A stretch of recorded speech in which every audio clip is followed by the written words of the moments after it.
không đeo theo thải Thế sinh trong con cung trong trong cho đường dây dày lính Trên chiến trường Chinese, we Chinese, we number one We take over the world Everyone eat, only one time Everyone pray to dragon No one get down, we have a war We have to start world the war We Chinese, and you are not We are more better than you I am hooray I'm part of nation I build the wall Manga is breaking You stupid mangas My war has fallen You will be slaves We take the woman Japan not typical like China Taiwan be wrong is soon to China Vietnam don't have the food like China Yeah, yeah, hard to Our brand is coming soon from China All men must die or soon for China So much is big good of China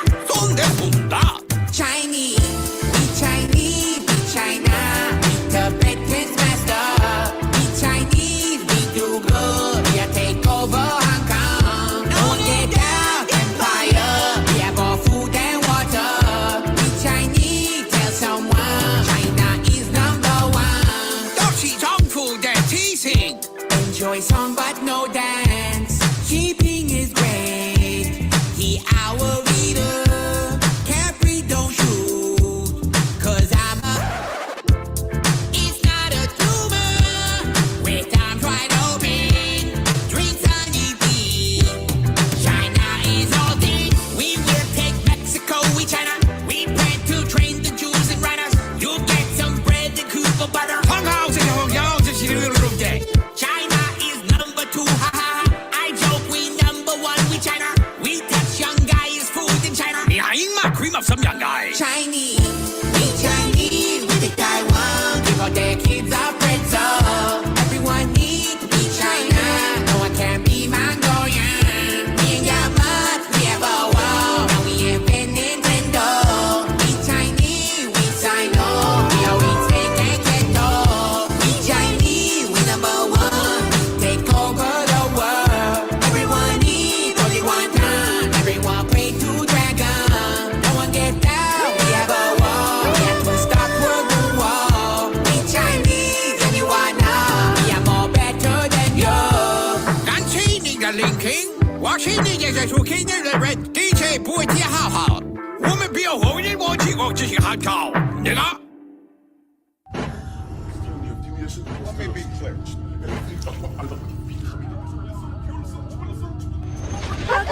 Ali. Ali. WhatIsWorld.com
you want to take your communication to the next level, whether you're running a business or just starting out, Grammarly has you covered. Grammarly isn't just a spelling or a grammar tool. It's an AI writing.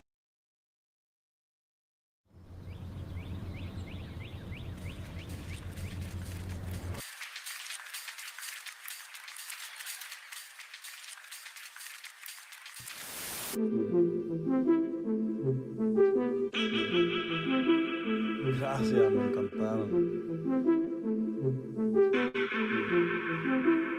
Me ven y me preguntan por qué he visto caro. Tú no ves que yo soy caro. De lejos se nota que mi flow es caro. Que con nadie me comparo. Yo le llego y normal, ey. Me miran raro. Pero a nada yo le paro. Yo sé cuánto valgo, yo sé que soy caro. Que para ti soy caro. Antes mami decía, está todo caro. Esos tiempos se acabaron. Yo soy como Durán, yo la cojo y va pa'l aro. Como si fueran disparos. Las reglas yo las rompo y las reparo. Yo sé que ese culo es caro. Lo mismo bebamos que bebo guaro. Tú eres, otra vez me preguntaron ¿qué carajo te importa a ti? ¿Cómo soy yo? ¿Qué digo yo? ¿Qué hago yo? ¿Qué carajo te importa a ti? ¿Cómo soy yo? ¿Qué digo yo? ¿Qué hago yo? ¿Qué carajo te importa a ti? Vive tu vida, yo vivo la mía. Criticar sin dar ejemplo que odio manía. Por solo ser yo y no como se suponía. Hasta que no te pulmonía. Y aquel se encojona porque no contesté. Sorry, no quiero hablar con usted. Yo tengo la salsa, también el ballet. Por eso cuando dejo la máquina en el ballet me ven y me preguntan por qué he visto caro. Uno de que yo soy caro. De lejos se nota que mi flow es caro. Que con nadie me comparo. Yo le llego y normal, me miran raro. Pero a nada yo le paro. Yo sé cuánto valgo, yo sé que soy caro. Que para ti soy caro.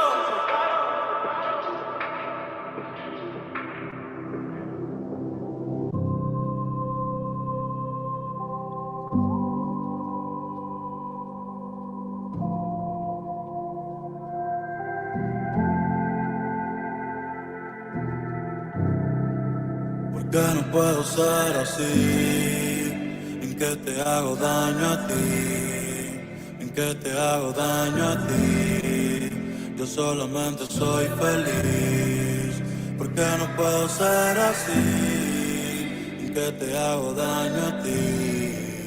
¿En qué te hago daño a ti? Yo solamente soy feliz. Solamente soy feliz.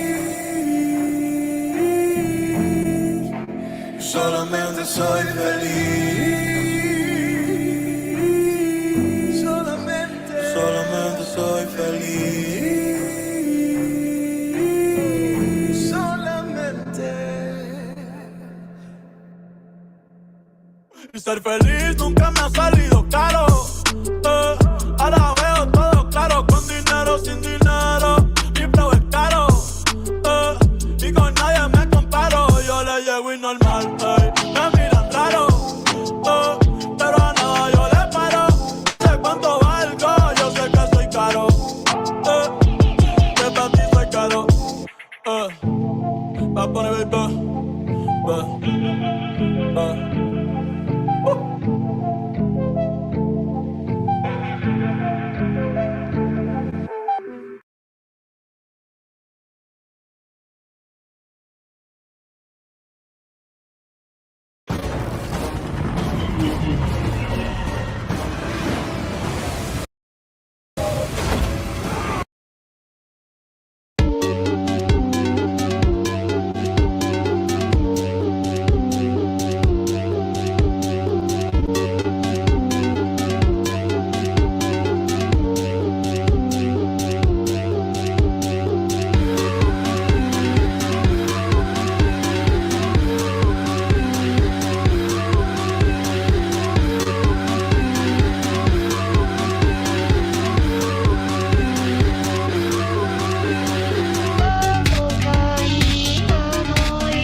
Build a website you love with Wix, where your words create your brand.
Chevy Silverado HD, America's most dependable heavy-duty pickup.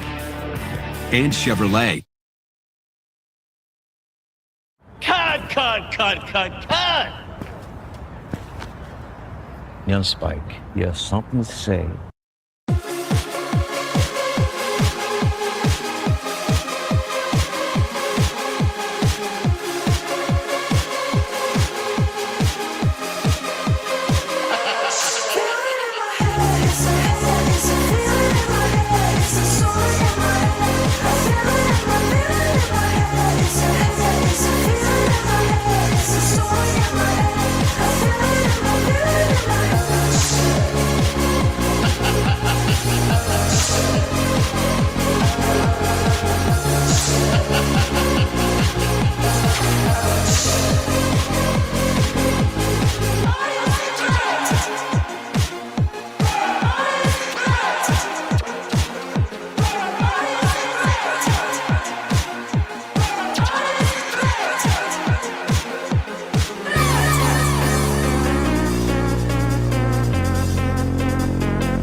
You're fired. Mighty Patch Pimple Patches reveal clear-looking skin overnight. Pimple, meet your Mighty Patch. The Kia Carnival.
Damn, bro. Robin, come in, Robin. Batman? Batman, where are you? Robin, I'm at the Tournament of Power. This tournament is fucked. What do you mean you're at the Tournament of... Listen, Robin. I just see the man dressed in orange fly up to the sky and say, come here, me, or some shit like that. The blue light vaporized everyone. It killed everyone, Robin. Well, shit, you Batman, you can get through it. I mean, you did beat Superman. Robin, I killed Superman with a rock. A green rock. I don't see rocks working on these space wizards. They blasting death rays out of their hands. Oh shit, Robin, I gotta go. The guy with the McDonald's hairline's coming this way. What? McDonald hairline? I'm sorry. No, let me show you something. Oh, fuck me. Final Flash! Shit, Batman? Batman?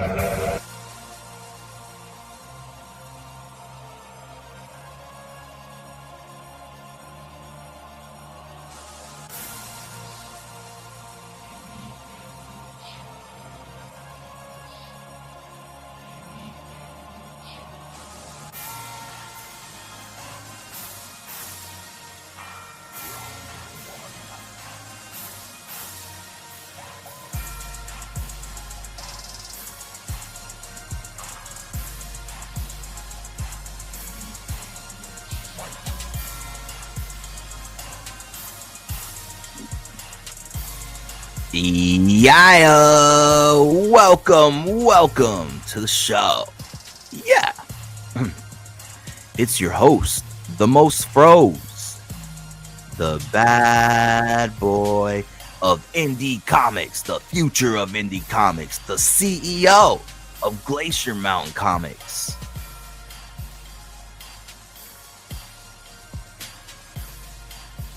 The prophesied influencer who will affect mass change. Yeah. Welcome to the show. Glacier, CEO of Glacier Mountain Comics. We got a lot of cool things to get into.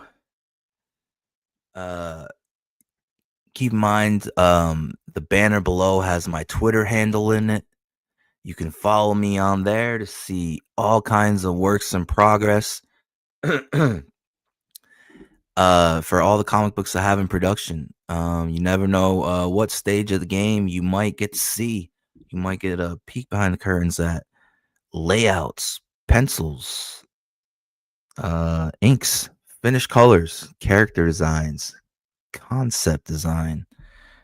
You just never know, so go ahead and follow me on Twitter if that's your thing. Also, the artwork for my 60-page debut hardcover comic book by Christian Rossi is 100% completed. Yeah, that means all we got left to do now is the lettering, and then send the print files over, and it'll be available for purchase inside of the Critical Blast Publishing Bookstore, and also Walmart, Barnes & Noble, and Amazon. You'll be able to purchase Sledheads, my 60-page debut hardcover comic book. It's being published by Critical Blast. Yeah. So stay alert and stay tuned. Announcements coming soon. What else? Oh, my PayPal is also in the banner scrolling across the screen below. That's paypal.me/Glacier8888.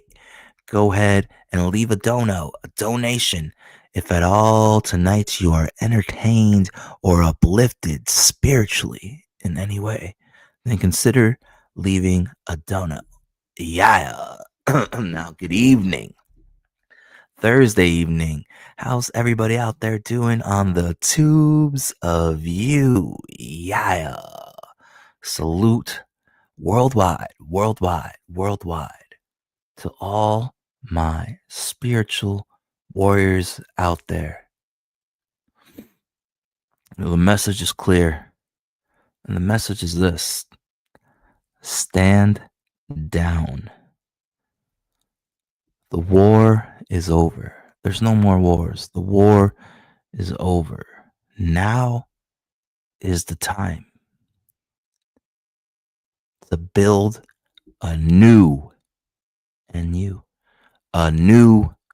world, a new American comic book industry, a new independent comic book scene. It's a new era, a new age, led by me, the Glacier. Hail and welcome to the Ice Age. The tables are turning, my spiritual warriors. Listen, the tables have been turning, and they're turning even further now. I mean, all movies. Listen, we are here to save Americana. Listen, President Trump, as of today, all movies being filmed outside of America. 100% tariff. Chef's kiss. Things, the pendulum is rocking back and forth. People are waking up all over the world, worldwide. People are snapping out of it. Things are going to start going our way. The war is over. Now is the time to focus and rebuild new and better than ever.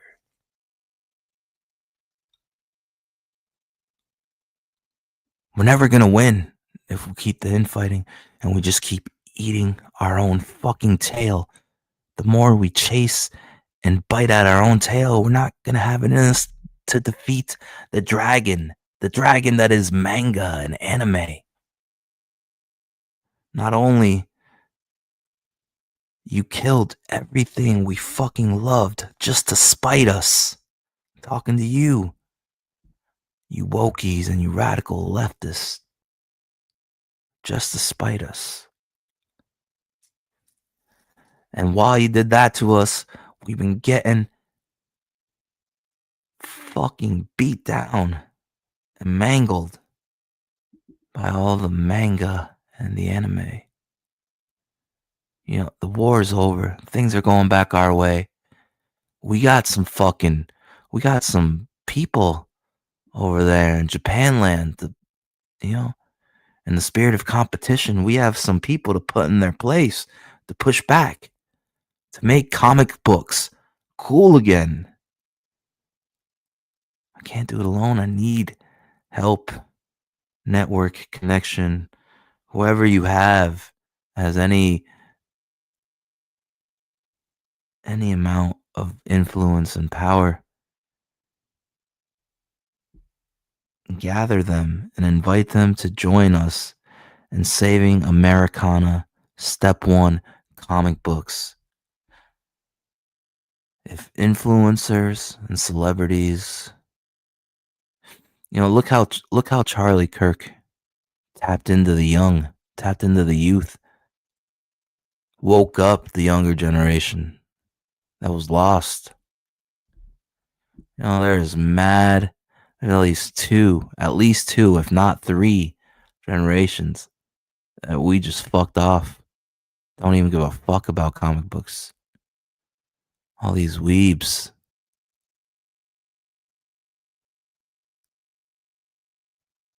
That shit's gotta end, man.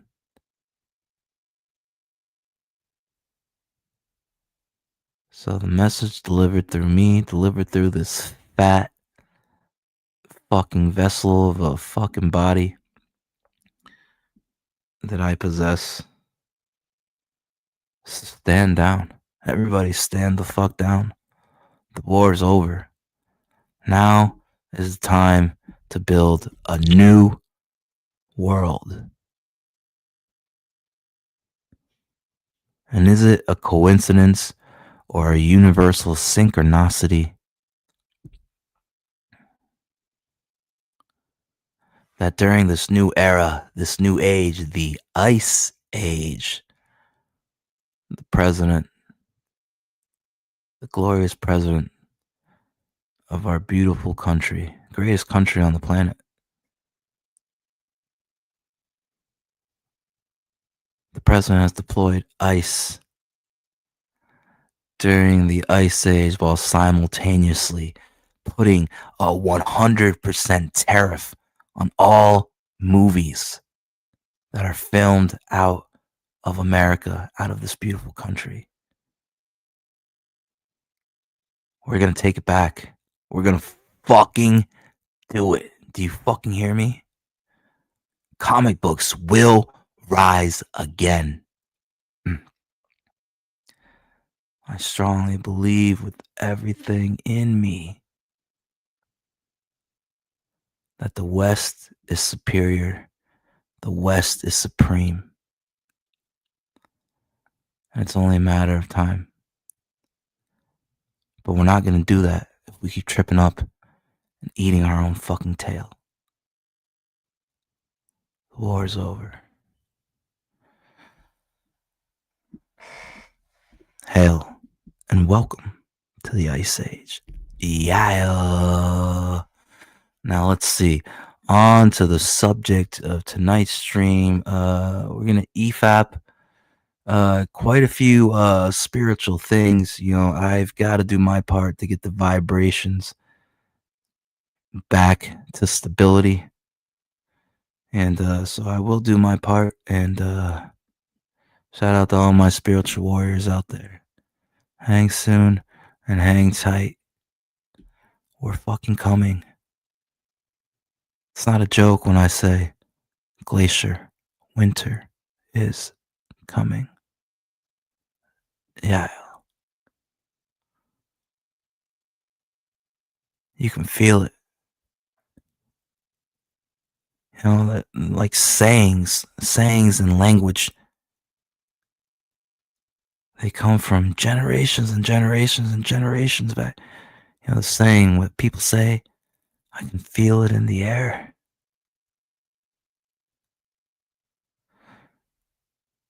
It's because from ancient civilizations till now, spirituality slowly depleted. Secrets and traditions and methods written, lost from the annals of history. But if you pay attention, there's hanger-ons. I can feel it in the air. Spirituality is on the rise again. One nation under God.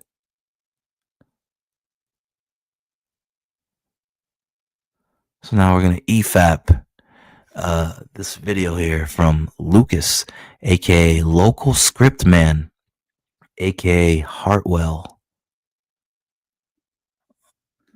The video is simply titled A Sane Person's Guide to Spiritual Psychosis. Yeah. And this is what you do. You find the mentor and the people that speak your frequency, your message. In order to save comics, we've got to purge. We've got to get these demons and devils the fuck about. I am the prophesied influencer that you've heard of. The one that they prophesied about.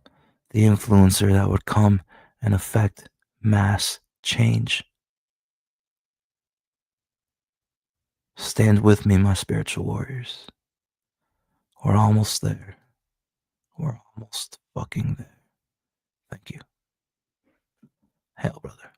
And welcome to the Ice Age. So here we go. EFAP. Spiritual psychosis. Also, tonight's live stream is brought to you by Boutique Marijuana Vapes with the live liquid rosin diamonds. Now they are triple strained up, triple blinkered up, come equipped with high and low voltage options so you can heat up the coils real good, real good. And also, they now have infinity mode. You click your switch blinker 5 times in a row. 1, 2, 3, 4, 5th. And there you go, powered up, all 3 strains, high voltage, hit with caution, yeah.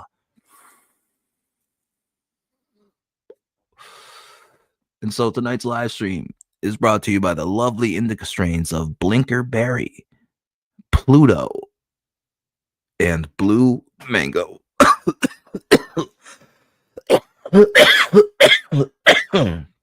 Boutique.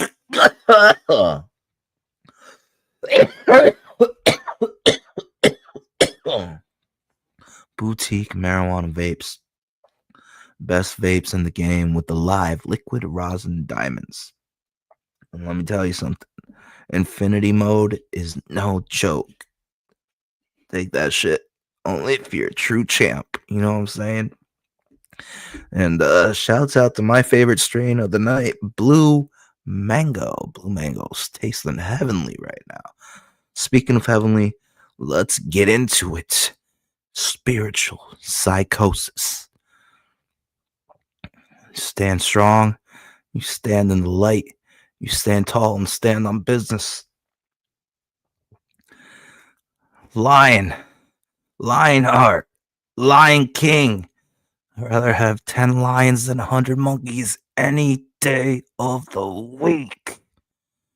Lion. I laugh in the face of danger.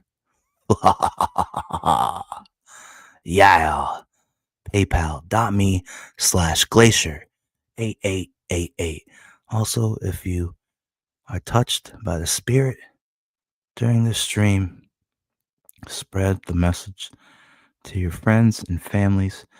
Find other spiritual warriors. We are going to win. We're going to save comics, and we're going to save Americana. Shit's coming back to us. This thing of ours, we're taking it back. Yeah. Glacier, here we go. Yeah.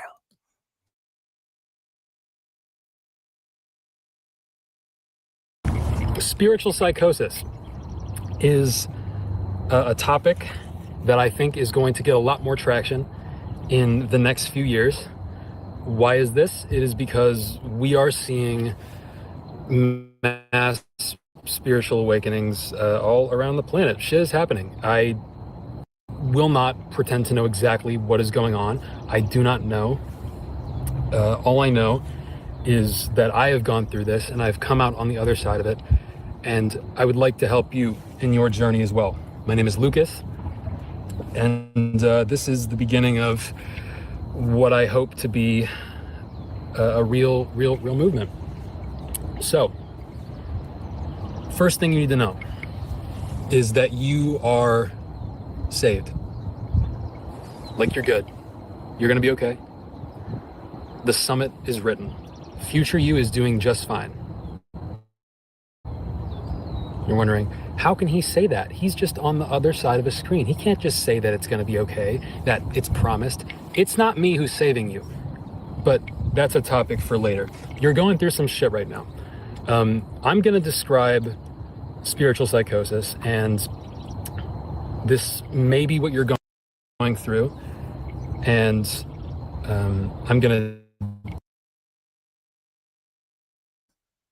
Real quick, before he goes on to describe what spiritual psychosis is, you notice how he said it's very important, like no more stress, no more worries, no more what ifs, right?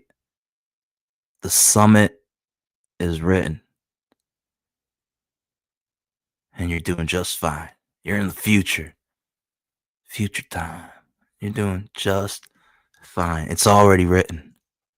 It's already written. What is there to worry about? You're going to be fine. Spiritual warriors, you're going to be fine. Do not fear standing on business. Do not fear standing up to these demons in the face of danger. You laugh because you know now. If you didn't know, now you know. You know now.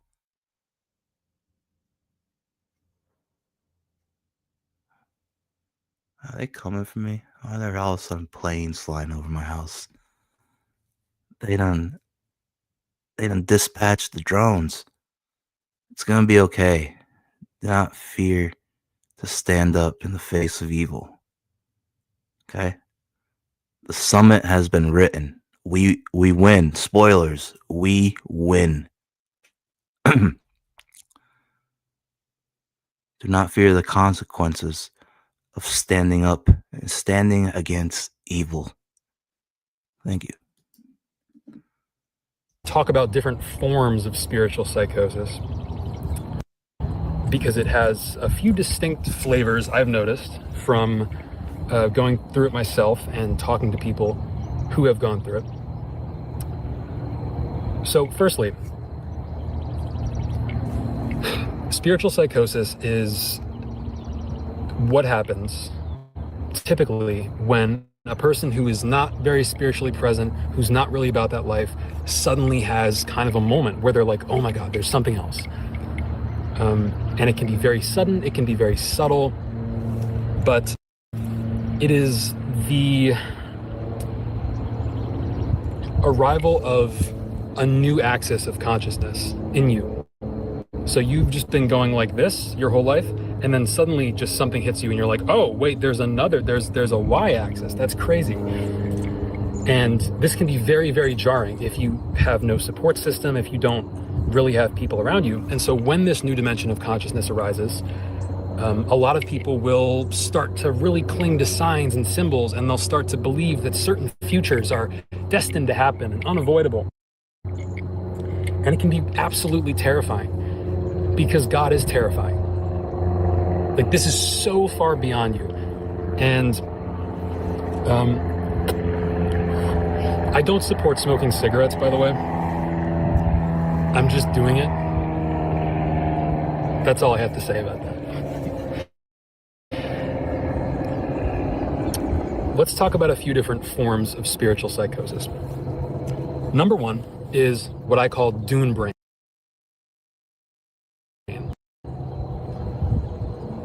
Dune, the novel, is about this fella named Paul Atreides. And Paul has this power where he can see different futures. And he sees them so clearly, and they all lead to destruction. And he feels like he's on an inevitable path towards this. Sorry, I'm used to speaking, I'm used to scripting everything, like heavily. This is actually the first time I've ever talked on the internet, just off the cuff. And yeah, I really hope this helps. But if I, get a little stumbly, it's just because I'm new to this. Dune brain is what happens when you have a very good abstract thinker, very intelligent person who's also very anxious. So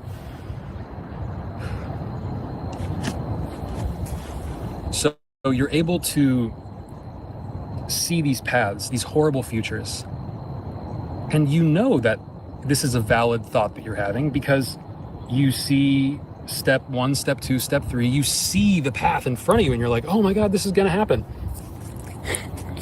And this is a very scary thing. So the salve for this form of spiritual psychosis, I have found, is the following. When you think of a horrible future and you imagine all the steps on this path that could take you to destruction, annihilation, a horrible, horrible fate for yourself, the fact that you just imagined that in such detail, in such specificity, means you get to cross it off now. Like, you just did it in the simulator. So it's not going to happen in real life because you know all the steps that would lead to that path. And so you can be like, okay, I'm not going to take that path, right? So you can turn that psychosis into a superpower. The fact that you're imagining it means it's not the future. It's just a future, and you're smart enough to see it, which means you're smart enough to avoid it. Give yourself a pat on the back. Okay, form number 2 of spiritual psychosis is what I call, what do I call it?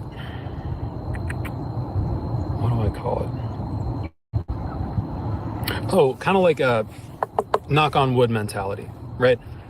So this is the belief that God really isn't that good, that if you get something good or there's something positive in your life, there must be an equal and opposite negative reaction. It's like, oh, it couldn't be this good. I'm gonna have to pay some karmic price for this. This is actually one of the core principles of alchemy. Alchemy says that, to make something, there's gonna be an excrement. There's gonna be an equal and opposite reaction. This is also the law of physics.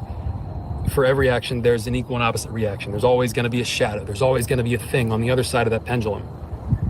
There's always gonna be the other shoe dropping at some point.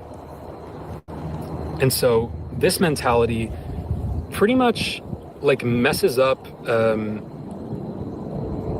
the moment, because the moment you get something good, it's like, okay, well, what's the drawback?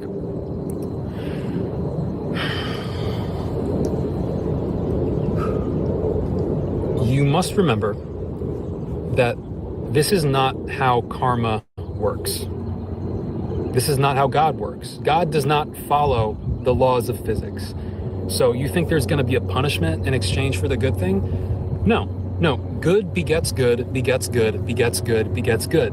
On and on and on. There doesn't have to be another shoe. It really is that good. God really is that good. So that's the first thing that you need to know about that. I think it's also partially a self-esteem issue. It's like, do I really deserve good things? And the reality is, if you're having these fears, yeah, you probably have a lot of work to do on yourself. Your subconscious is probably telling you, well, hold on, like, I don't deserve a future that good because, I have all these issues, I have all this trauma. And you're right in that regard. This positive future that I am promising, not I'm promising, but like that is promised to you, it doesn't come easy, right? So just saying, yes, you're saved, you're gonna be okay, and you are, take a deep breath. Doesn't mean there's not work ahead of you, but eventually you will get to the point where you can accept good things without condition. Believe that.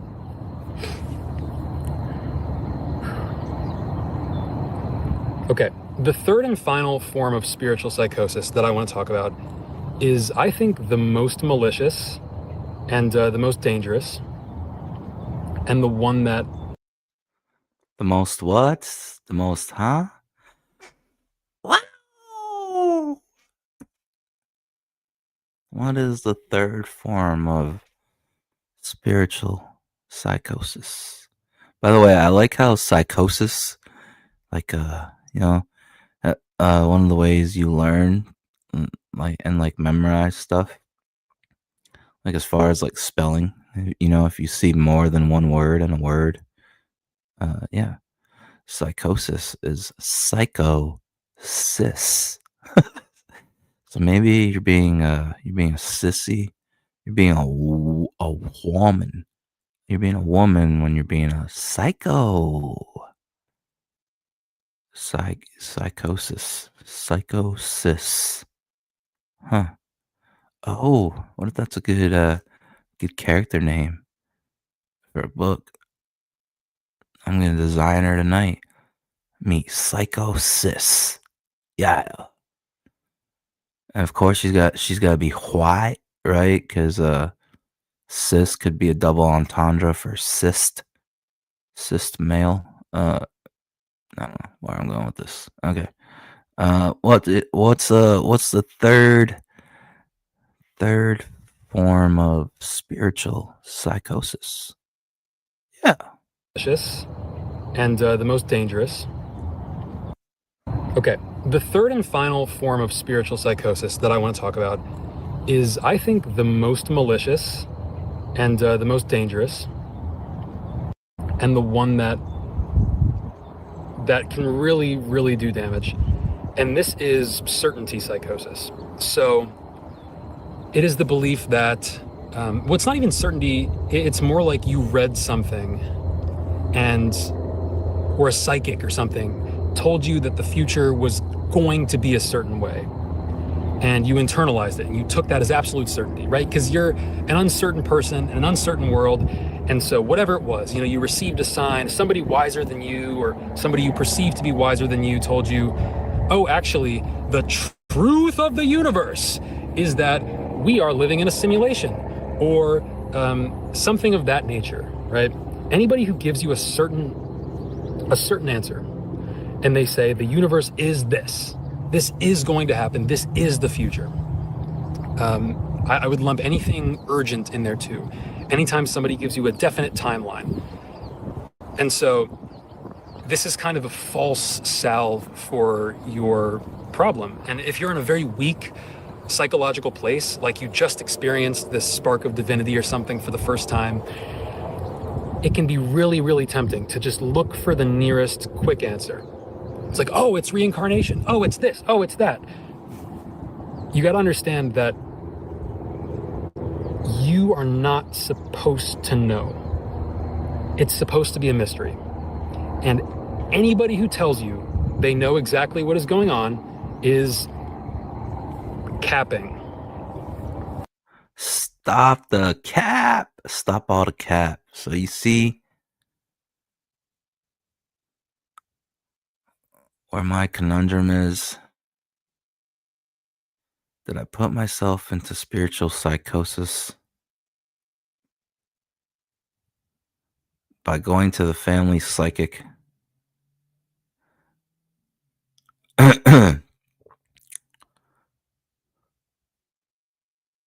Maybe some would call it a witch.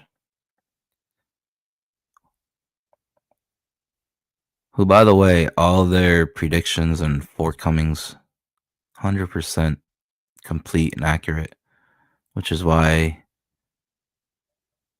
you would tend to believe that person,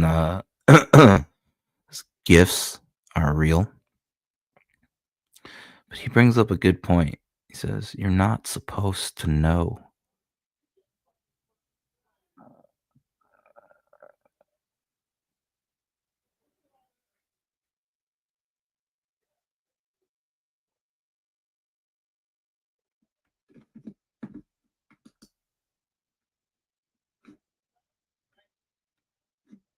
Hold on. I'll be right back.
Hail to all my spiritual warriors. You are now back live, Live, with your host, the most froze, the bad boy of indie comics, Glacier. Yeah. You are now live with Big Glacier. I'd like to take a second to remind you that my PayPal is paypal.me/glacier8888. That's paypal.me/glacier8888. Yeah. It's Big Glacier. Fuck they talking about. Yeah. Alright, now let's finish this video of spiritual psychosis. And then we got a few messages to relay, a few videos. And then after that, yeah, we're going over to fucking Rob Jefferson, aka Comics Explained. We're going over to the Comics Explained channel to check out this new thing. That's right, Ben Grimm, The Thing, new Thing comic that came out. And in this issue, I think it's a first issue of a 4-issue miniseries. But The Thing takes on Juggernaut. And I'm not going to spoil the rest of it. But yeah, it's fucking crazy. It's a crazy issue. So we're going to check that out before we get out of here. So, all right, let me back this up just a little bit. Carnation. Oh, it's this. Oh, it's that. You got to understand that you are not supposed to know. The folly in you're not supposed to know. The quandary and the quarry that you find yourself in when you already know.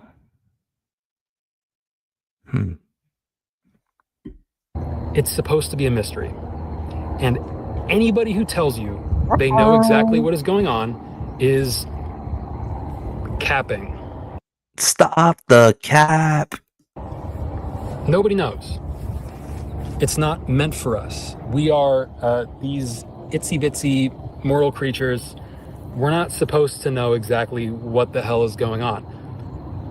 And so, you know, when you hear, oh, well, the odds that we're in base reality are actually one of the blah, blah, blah, blah, blah.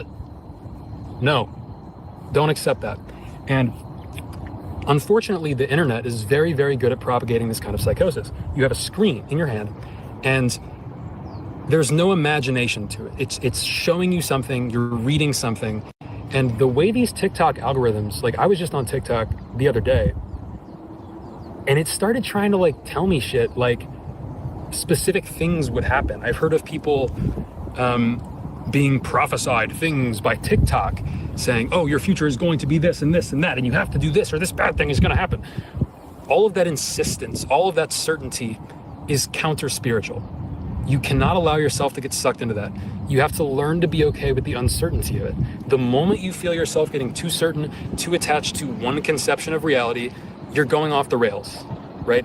And when you start acting in accordance with this, and with any of these delusions for that matter, it can be really hard to break out of that spin because the universe will seem to validate you, right?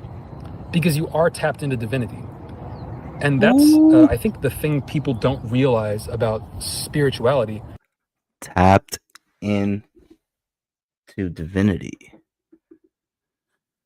Oh, why are you calling my phone, dude? I'm fucking streaming.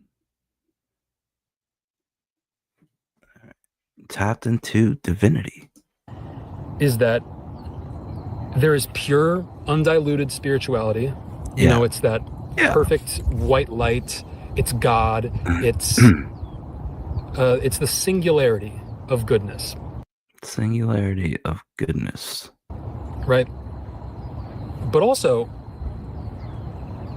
that singularity historically has been fractured into many parts. And so that's where we get polytheistic conceptions of divinity.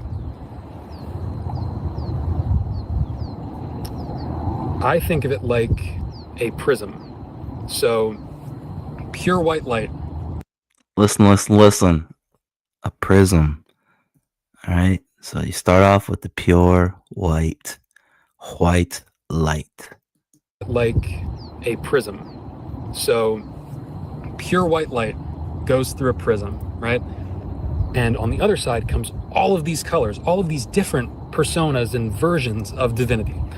And so you have this pure whatever, right? And, you know, in ancient times, that pure God was subdivided into the river god, the sky god, the sun god, right? They didn't know to link them all back to one thing. But the reality is they must be linked to that one thing. That's what I think the person and the archetype of Jesus Christ did. I mean, I don't think the story of humanity is possible without the person and the archetype of Christ, just because I think he is a focal nexus point for all of consciousness and divinity. But that's kind of a topic for another time. I'm not here to evangelize. You know, I fundamentally just want to help you, but I don't think, I know it is not possible to achieve integration, to achieve synthesis in yourself unless you have a singular God, unless you have, call it the universe, call it whatever you want to call it. If it doesn't all boil up to one point, right? If it is unintegrated, if it's all the colors, if it's all the different versions of divinity, and they are separate beings to you, they are separate powers to you, right? It's like, oh, I'm gonna pray to the tree god, and then I'm gonna pray to the wind god.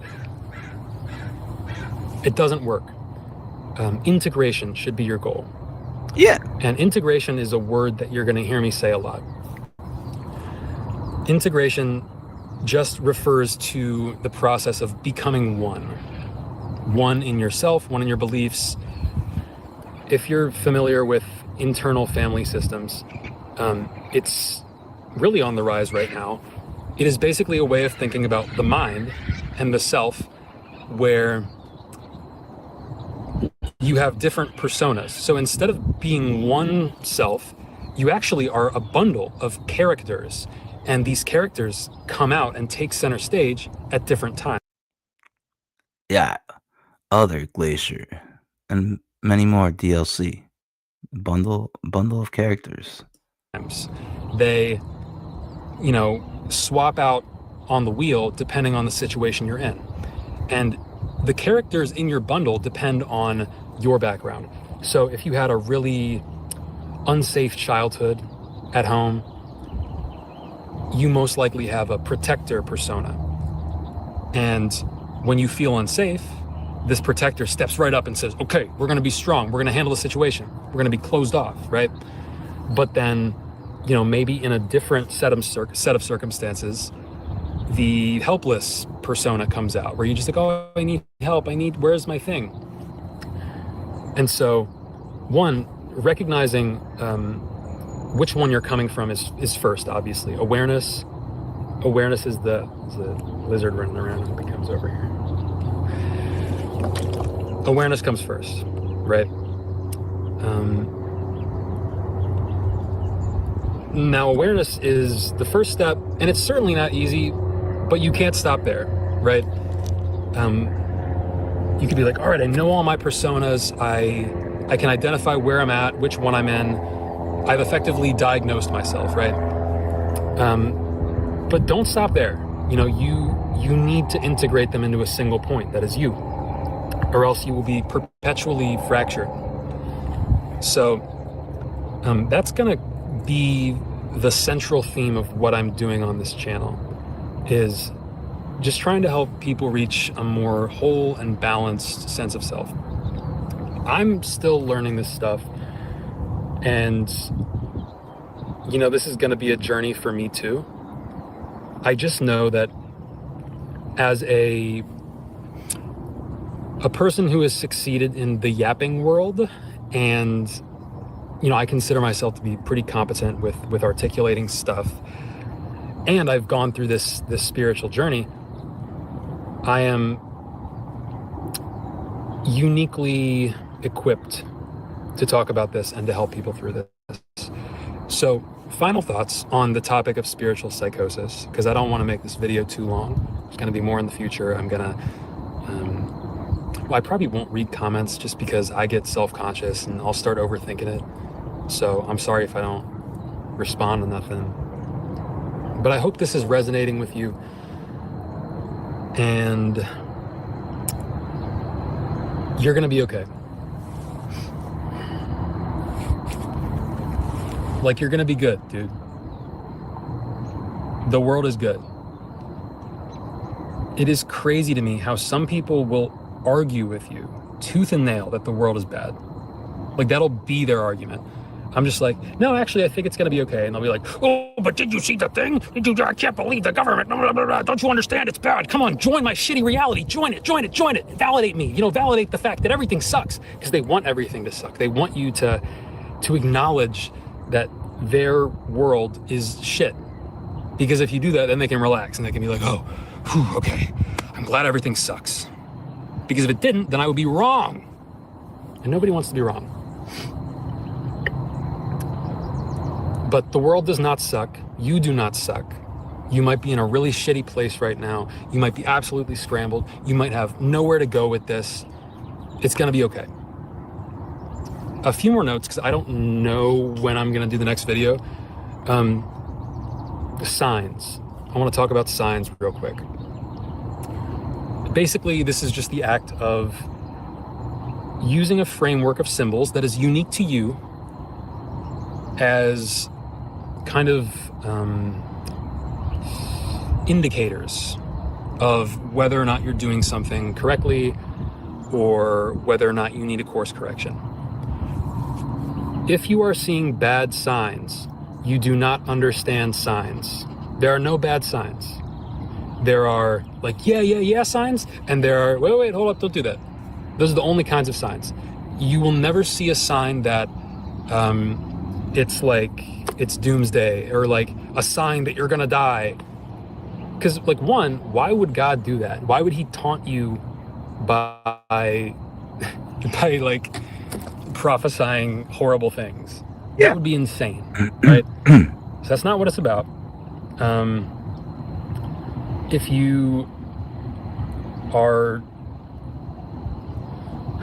the only signs that matter are the obvious ones, right? So don't go looking around for validation from the universe, right? You're good. Try to cultivate a sense of presence. Try to really feel your body. So much of this is below the neck, and I mean, there are a lot of things that have helped me in my journey. One of them was I did the Hoffman process in Petaluma back in November, and that really like helped me get my head on straight and get a future for my life. Fuck, I wonder if I can hear that correctly so I can look it up later. The Hoffman, did he say Hoffman or Hopman? What is it? Process in Petaluma. Things that have helped me in my journey. One of them was I did the Hoffman process in Petaluma back in November. Me in my journey. One of them was I did the Hoffman process in Petaluma back in November, and that really like helped me get my head on straight and get a future for my life. And find mentors, find people who get this stuff. I know there aren't many of them. I really wish that I could, well, I'm gonna set up some kind of hotline for this, right? Because it is such a slippery slope. Because remember, you are playing with divinity, but it is possible to mismanage divinity. So if you're experiencing things that are like really spiritually powerful, but that seem off, that seem askew, they are. Like, you are experiencing a fractured and unintegrated form of divinity. You're not crazy, all right? You're not crazy. This stuff is real. If you know, you know. If you don't know, you will. You just need to cultivate a more singular sense of presence. Don't panic. It's gonna be all right. This is a long and grueling journey, I won't lie. But the summit is written. The end is good. We don't need any martyrs. The age of martyrs is over, right? We need good people who can cultivate themselves to spread good to the people around them. That's what the game is now, you know? It's not a war. It's not. We've had enough of that. We've had enough bullshit. It's time to build the new earth. That's all I got today. God bless. High power. Amen. Amen. Amen. Yeah. All right. Now, we got a few messages that were relayed to me, so we're gonna go ahead and EFAB those, and we'll be back after a message from our sponsor. Got the new iPhone 17 Pro, and Verizon picked up the tab. No way. Yeah, it's me. Handsome and hilarious. It's a rare combo. New and existing customers can get the new iPhone 17 Pro on us on the best 5G network. I mean, where else would I get it, right?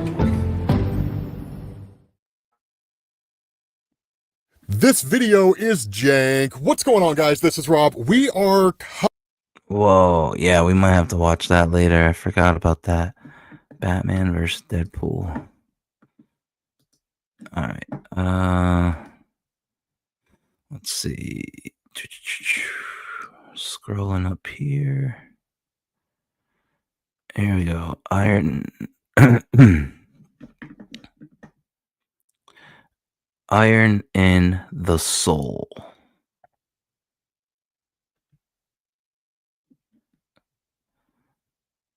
With a specific message relayed to me and people like me. And so if you are like me, then this message is for you. With this message is for you too.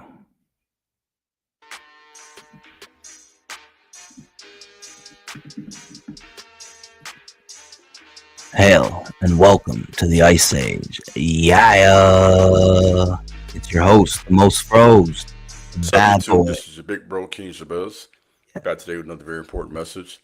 Please subscribe to this channel, like this video, share this video, leave a comment, let me know what you think about my content. In addition to that, please feel free to follow me over on Instagram at The King Shabazz. And for those who want to talk to me one-on-one, I do offer consultations. Let's do some work. Today's video is entitled Chosen Ones. Your enemies are panicking. A lot of high-ranking people. Chosen ones. Chosen ones. Your enemies are panicking. Do you see that line in the background? Yeah. Let's do some work. Today's video is entitled Chosen Ones. Your enemies are panicking. A lot of high-ranking people are starting to see the truth about you. This is what I mean about this video. Your enemies, one of their biggest problems with you, as I've said before, I will say again tonight, isn't just how they see you, but their true problem is how others see you. Ooh! Do you understand? And so one of their main attacks toward the chosen is toward the chosen. Yeah.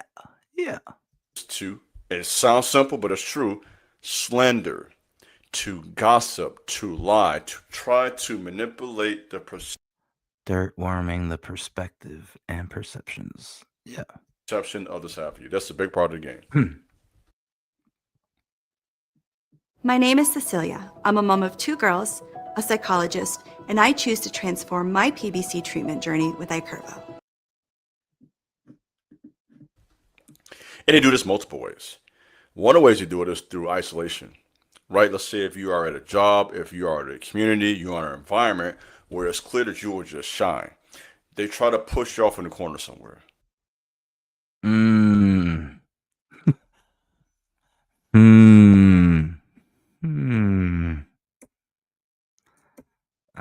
Let's hear that one more again. Say, huh? Say what? Say what? Say that one more time. Through isolation, right? Let's say if you, and they do this multiple ways. One of the ways you do it is through isolation. Isolation. Isolating the Right? Let's say if you are at a job, if you are at a community, you are in an environment where it's clear that you will just clear that you would shine. Yeah. shine.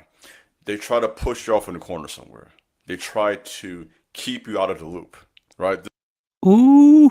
This is what leads to workplace bullying when they keep you out of the loop, invite others in, give you mixed information rather, not doing anything to foster your growth at all. Oof. Talk to me. Talk that shit. Yeah. What the hell? And so what happens when people do this is that their schemes work temporarily. Temporarily, you bitches. Okay? So they do this stuff, they lie, they gossip, they slander, and, you know, no offense, because so many people are not discerning, they believe it. I'm just give it to you in a raw. They're not discerning, so they believe that stuff. And they're able to get away with it temporarily. Problem with that is that who you are is going to come out eventually anyway. That you can't hide your light. They can't steal your shine. The growth, the development, the gifts you have, the aura, the presence you bring into a room. You can't hide that. Ooh. Hang on. You gotta give me my flowers one more time. Come again? Steal your shine. The growth, that you can't hide your light. They can't steal your shine. The growth, the development, the gifts you have, the aura, the presence you bring into a room. You can't hide that. Nah. You can't hide that shit forever. Yeah. Which is why they have to sometimes just simply just get you out of there. Like they'll fire you, they'll demote you, actually to move to a new city. Think about even in Bible days, and there were certain people, they would say, man, just get out the city. Right? And they told Isaac there, by the way, man, just leave. Paraphrasing, obviously. Because you're greater than us. And so when people can sense that you are greater than them, and it's obvious, and they can feel that without you saying a word. Can you feel it? Yeah. They'll start treating you as if you have a problem. And you've done nothing to them. You're just doing you. And that is what you're experiencing right now. So the purpose of this message is clear.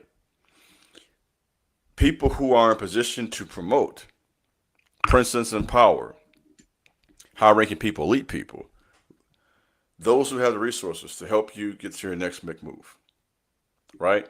Those who will be there as destiny helpers, because everybody watching you isn't a monitoring spirit, by the way. Some people are watching you because they think you're the next person on their team, or they have a vision, idea, a plan that they can execute, but they know you will be the perfect person to execute it. Ooh. So they're watching you. And they're starting to see what people are saying. This isn't adding up. This person actually is a good person, right? Because eventually, you know, this is be real. If you're a good person, you're honest, you got good character, that's going to shine. People can lie all they want to. People can gossip all they want to. Yeah. So they are panicking now. Watch this. Don't panic. They're about to be exposed. Oof. Imagine being able to build an app with your name on it just by thinking about it. Meet Base 44.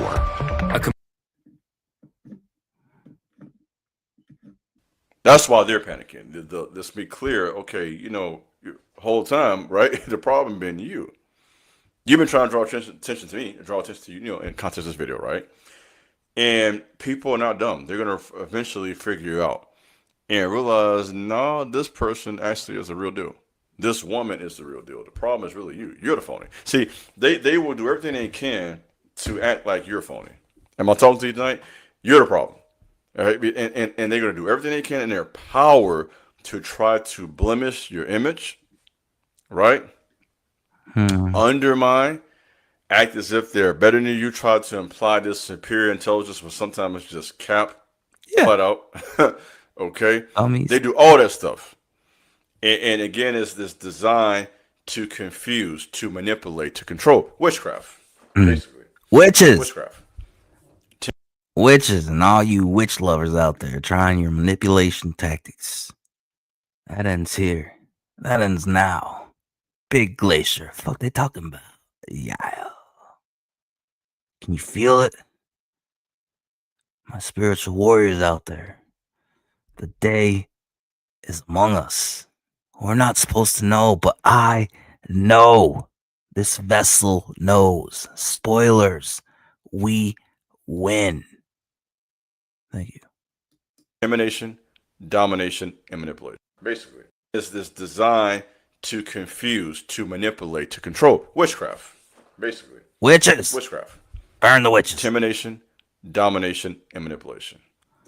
Intimidation, domination, and manipulation. Intimidation, domination, and manipulation. Witchcraft. Intimidation, domination, and manipulation. Yeah. That's a game in a nutshell. Yeah. And when they can no longer dominate, when they can no longer intimidate, when they can no longer manipulate, they are exposed for the frauds that they are. And this is where it gets good for you. This is when doors will begin to open for you. Open the door. This is door. when you will finally receive the recognition that you deserve. This is when you will begin to go forward and to prosper. This is the time in your story where things work out for you.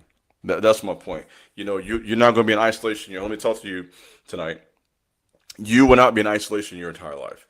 You will not have adversity and suffering on this level or on that level your entire life. Of course, problems will always come in life. It's part of life. Job says, man that's born of woman is a few days full of trouble. Job 14:1, right? That came to my head just now. Boom, right? It's in me, right? It's in me. It's not just on me. It's not just on me. It's in me. You hear me? And, you know, you're going to have trouble.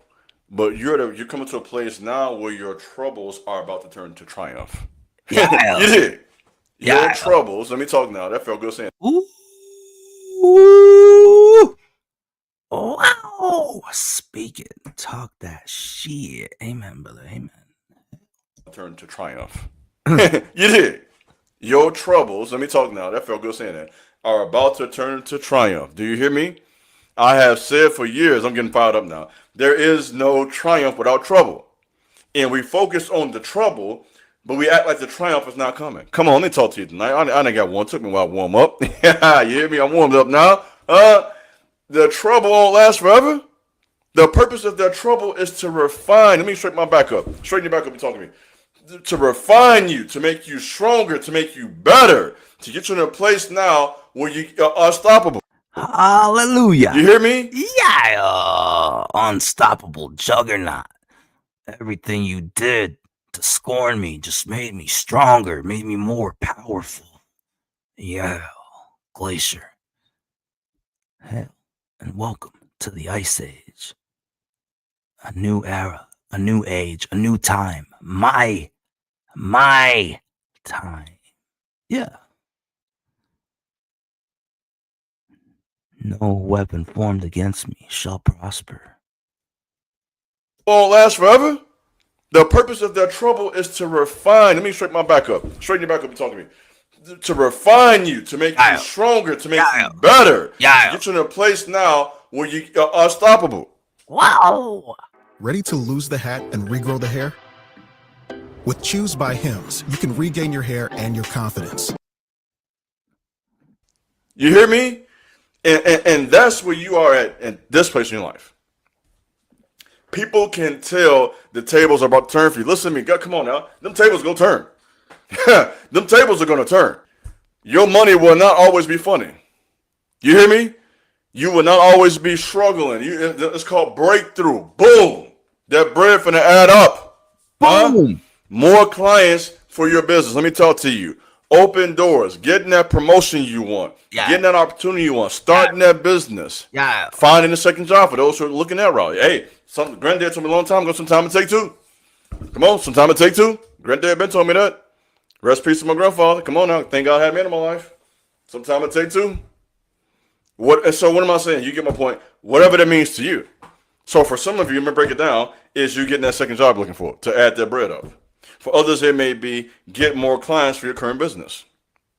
For someone else, it may be getting accepted to that program that you've been trying to get into for years. For others, it may be just simply having the strength to finish that degree. You're on year 4 and you're struggling. I've been there. I remember year 4 was the hardest one for me. Do you hear me? Year 4 was the most difficult for me when I got my degree, my bachelor's degree years ago. Okay? And so I know from experience sometimes when you right at the end of the race, come on now, the adversity coming that last year, my car broke down. Come on now, big bro can't make this up. Start having troubles. Because there's always going to be trouble. Damn, if that ain't accurate as a bitch. God damn, this message is for me and others like me. The tables are turning. It's time to purge these devils out, and it's time to remind the weebs and the mangaka that all that anime, all that manga, you had a good run, but the West is supreme, and comic books will rise again. Yeah. Hell. Come on now, big bro can't make this up. Start having troubles. Because there's always going to be trouble before the triumph. It's always like another test. Here I did all this time in school, about to graduate, now my car don't want to start up. It's like, come on now, give a brother a break. Come on now, let me breathe. It's like, I can't breathe. That's how you feel sometimes. You just constantly get. Whoa. I never noticed that before.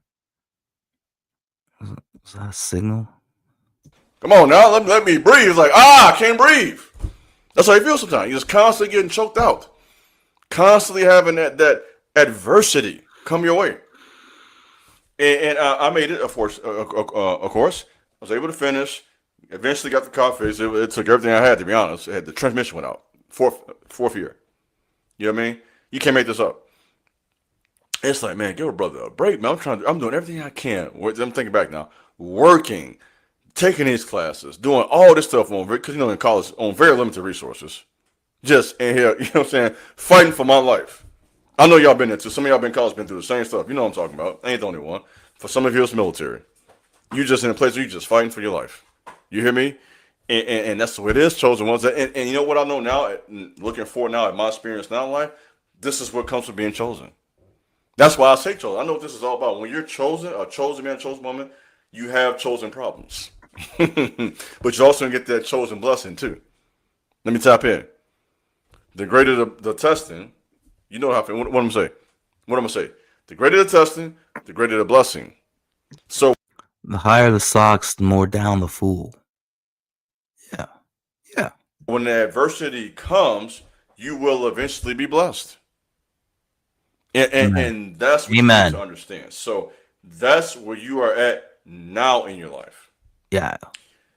These people tried to hurt you. Mm-hmm. They wanted people to think that there was something wrong with you. They didn't want to honor you. They refused for whatever reason. Yeah. This game, you're not ready for it.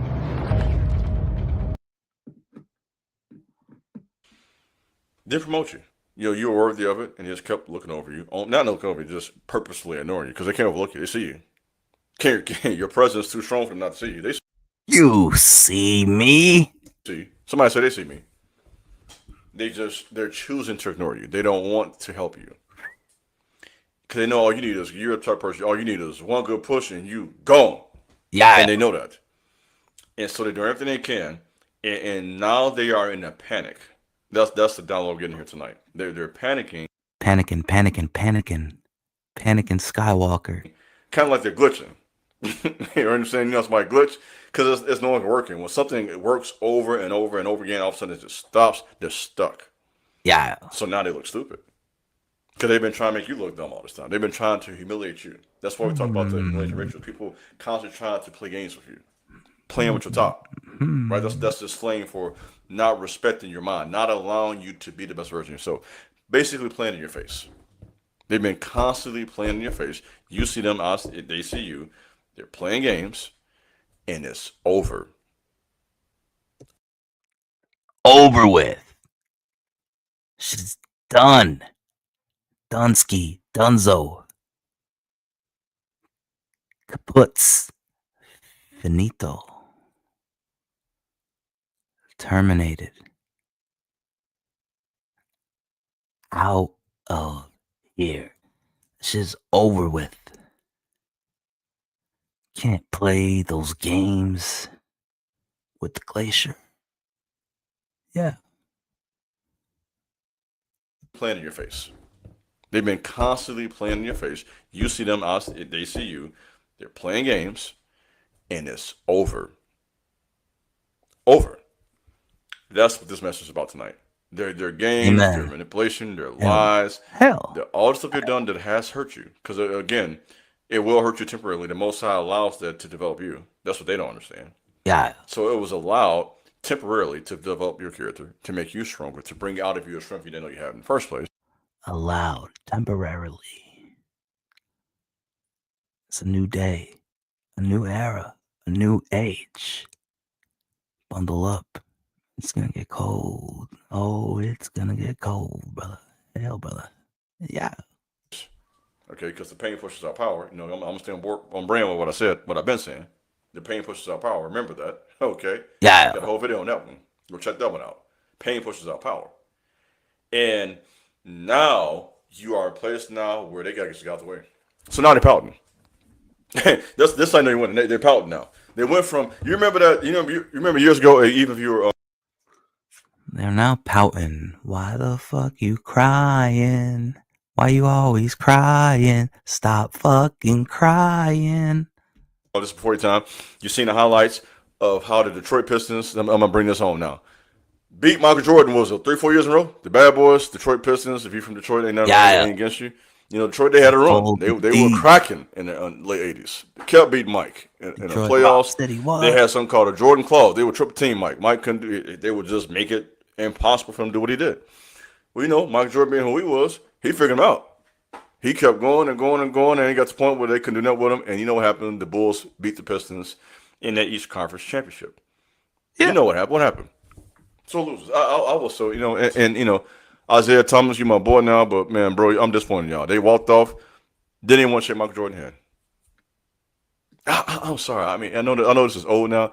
That is weak, man. Okay, man. I'm just saying, if it was me, I'm gonna give you your props. I didn't beat you 3 years in a row. You finally got me. I'm like, man, mama, you got me, my boy. You know what I mean? That's just the man thing to do, right? They didn't shake his hand. They didn't want to shake Michael Jordan hand. And I think that was sad. Bill Laimbeer and Isaiah Thomas and that whole team, and you know, sad. They've been winning forever. He figured out how to win. He got to win, and they wouldn't shake. They wouldn't do a hand shake. What's up with that? Y'all done beat Mike, what, 2-3 years in a row straight? What's up with that? He finally gets you. Just get a man's respect. Why do I bring it up? That's what y'all going through right now.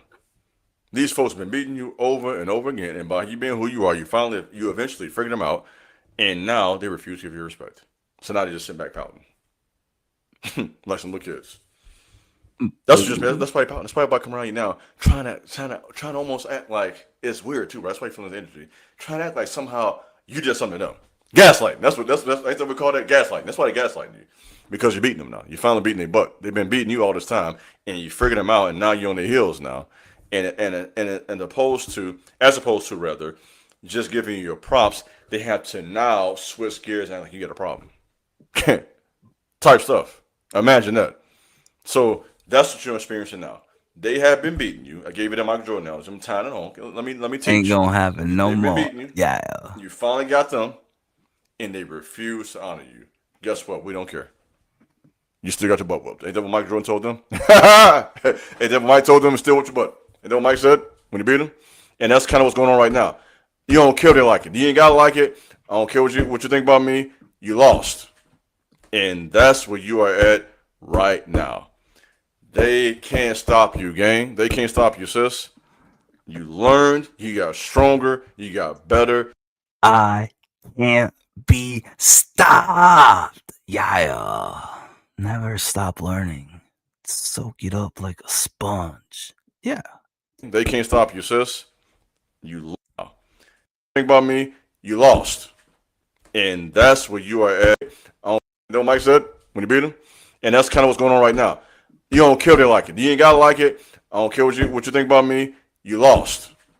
And that's where you are at right now. They can't stop you, gang. They can't stop you, sis. You learned, you got stronger, you got better, and it's obvious to everybody. That's where you're at right now in your life. So that being said, you really don't need any advice. Only thing I can tell you from that is if this is for you, just keep doing what you're doing. Stay focused. Yeah. Don't let the hate bring you down. Embrace the hate. Move past all that and keep doing you. And you're gonna prosper. That's it. So, Yeah. thanks for listening. God bless. Amen. Hell, brother, hell. All right. I got any more messages that got relayed before we move on? Let's see. Bring this over here. Minimize that. Let's see. Scrolling.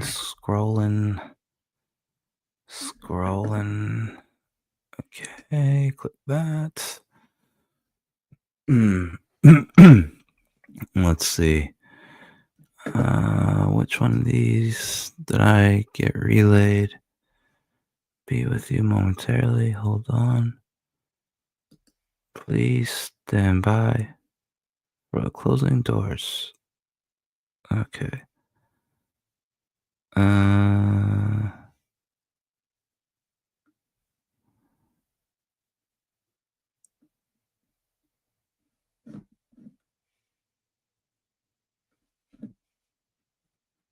Let's see.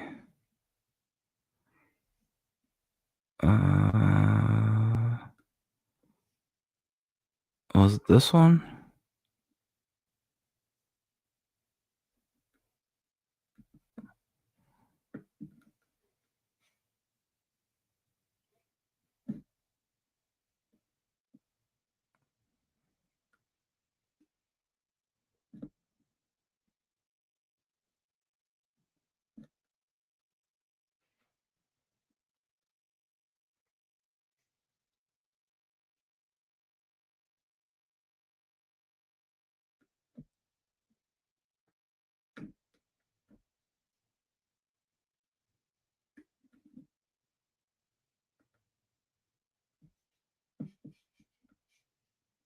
Okay.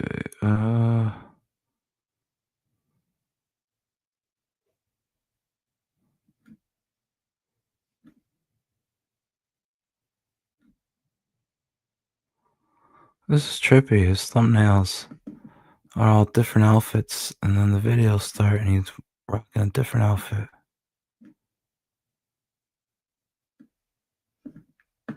Okay.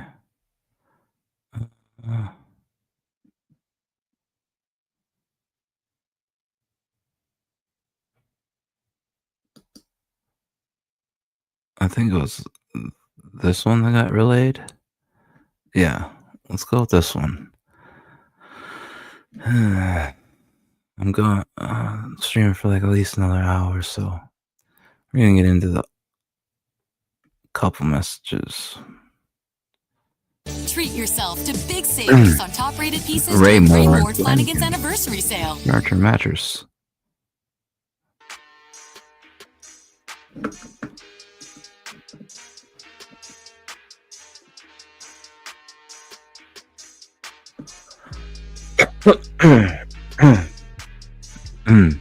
What's up, YouTube? This is your big bro, King Jabez. Back to say another very important message. Please subscribe to my channel, like this video, share this video, leave a comment, let me know what you think about my content. In addition to that, please feel free to follow me over Instagram, The King Jabez, on Facebook, The Iron of Soul. Whatever you decide to do, I will greatly appreciate it. Let's do some work. Tonight's video is a very important message I got for you guys on this Monday evening to kind of start your week off. Very important message. Chosen ones, your presence cannot be replaced. Do you hear me? Yeah. Copy you. They can try to be you. Listen to me. You can try, but it ain't gonna work. Close, but no cigar. Yeah. They can mimic the way you look. They can wear the same cologne. They can wear the same perfume. For ladies, they can go to the same hairstylist. Okay, they can get the same tattoos. They can get the same clothing. They can even mimic the mannerisms. There are people who do that to people who try to study somebody, which is what Drake did, by the way. Shots fired. Drake just kind of mimicked people and caught the vibe. Okay, People can do that, but they can never copy the true energy. Does that make sense? The new energy for the new era, the new age, the ice age. Yeah. New energy. Hell. They can never be you.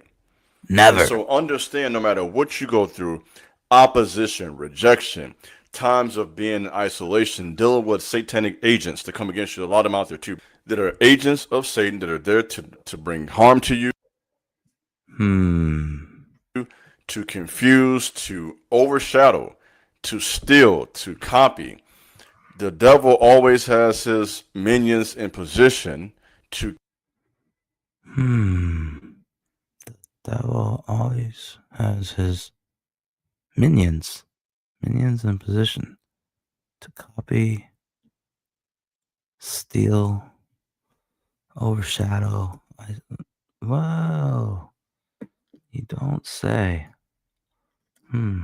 Counter the real times of being in isolation, dealing with satanic agents to come against you. A lot of them out Satanic agents. there too, that are agents of Satan that are there to bring harm to you, to confuse, to overshadow, to steal, to copy. The devil always has his minions in position to counter the real chosen men and women of the earth. Do you Minions to counter what we are doing. hear me? But no matter what they do, they can never replace Never the presence you have. They can never replace the anointing that you have. The anointing. Kind of like maybe I was anointed with the priesthood. Gifts, the ability, the personality. We ain't gotta be spiritual. The swag, the image, the aura that some of you ladies have. They can Aura. Yeah. I know you Zoomers, you like, that's one of your new words. Anointing that you have. The aura farming. Gifts, the ability, Gifts. personality. We ain't gotta be spiritual. The swag, the swag. image, the aura that some of you ladies have. They can never do that. Swag.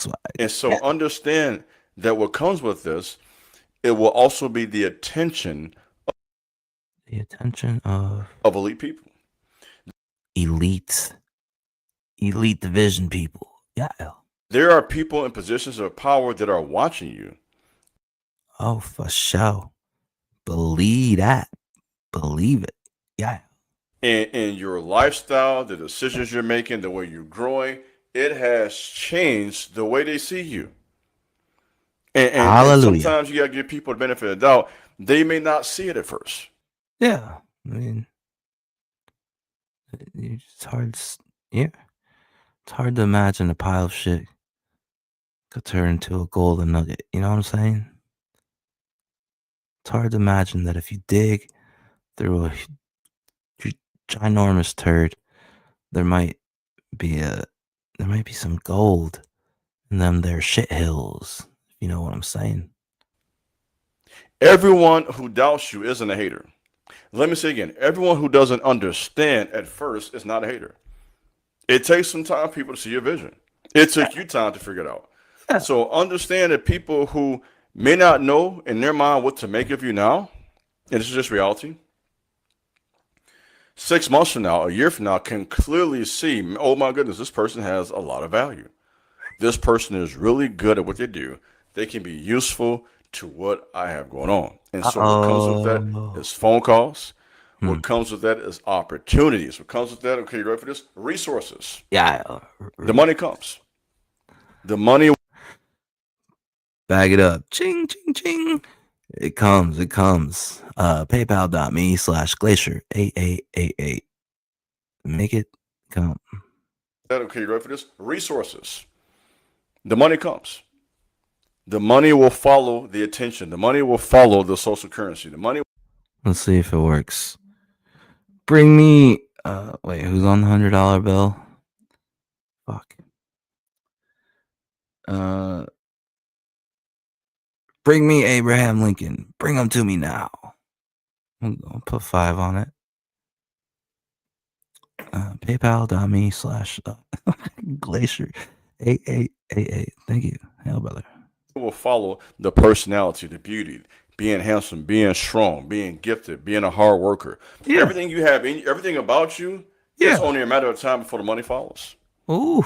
And we're not talking about some fantasy. We're talking about people like yourself who put in the work. Yeah. Who are willing to grind and put in 40 hours, 50 hours, 60 hours, whatever it takes to get myself and my family to the next level. Whatever it takes to get me in position to be the best version of myself. Yeah. You understand? We are not people who are out here just trying to survive. We want to do the best that we can do. Not the best of us do. I don't care what you got going on. That's your business. That's between you and God. I'm going to do the best I can do. And when you do that, that will give you a presence. You know why? Because God has you on earth for a reason. He gave presence. Reap it and weep it, suckers. Gave you a gift. He gave you an ability.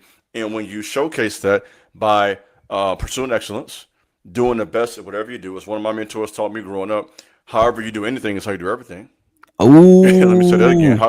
However you do anything is how you do everything. Preach. However you do anything, my boy, pursuing excellence, doing the best at whatever you do, as one of my mentors taught me growing up, however you do anything is how you do everything. Let me say that again. However you do anything, my boy, sis, is how you do everything. Yeah. So as a chosen man, woman, yeah, get mad. You shouldn't have to do nothing you do. That job. No half-assing.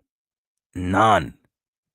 No cutting corners, you bitch. You don't like, do the best you can do. That's a test from God. That person is difficult to deal with them. That's a test from the Most High. That assignment you got to do for school or for work, going to the gym when your dog tired, dude, that's a test of your character. You've heard me say this. Well, this honor soul, right? You know what time it is. Big eye. Big eye. You know what time it is, right? There is no triumph without trouble. Let me get some water there. Build a website you love with Wix. For your words, create your brand, your opportunity, your breakthrough.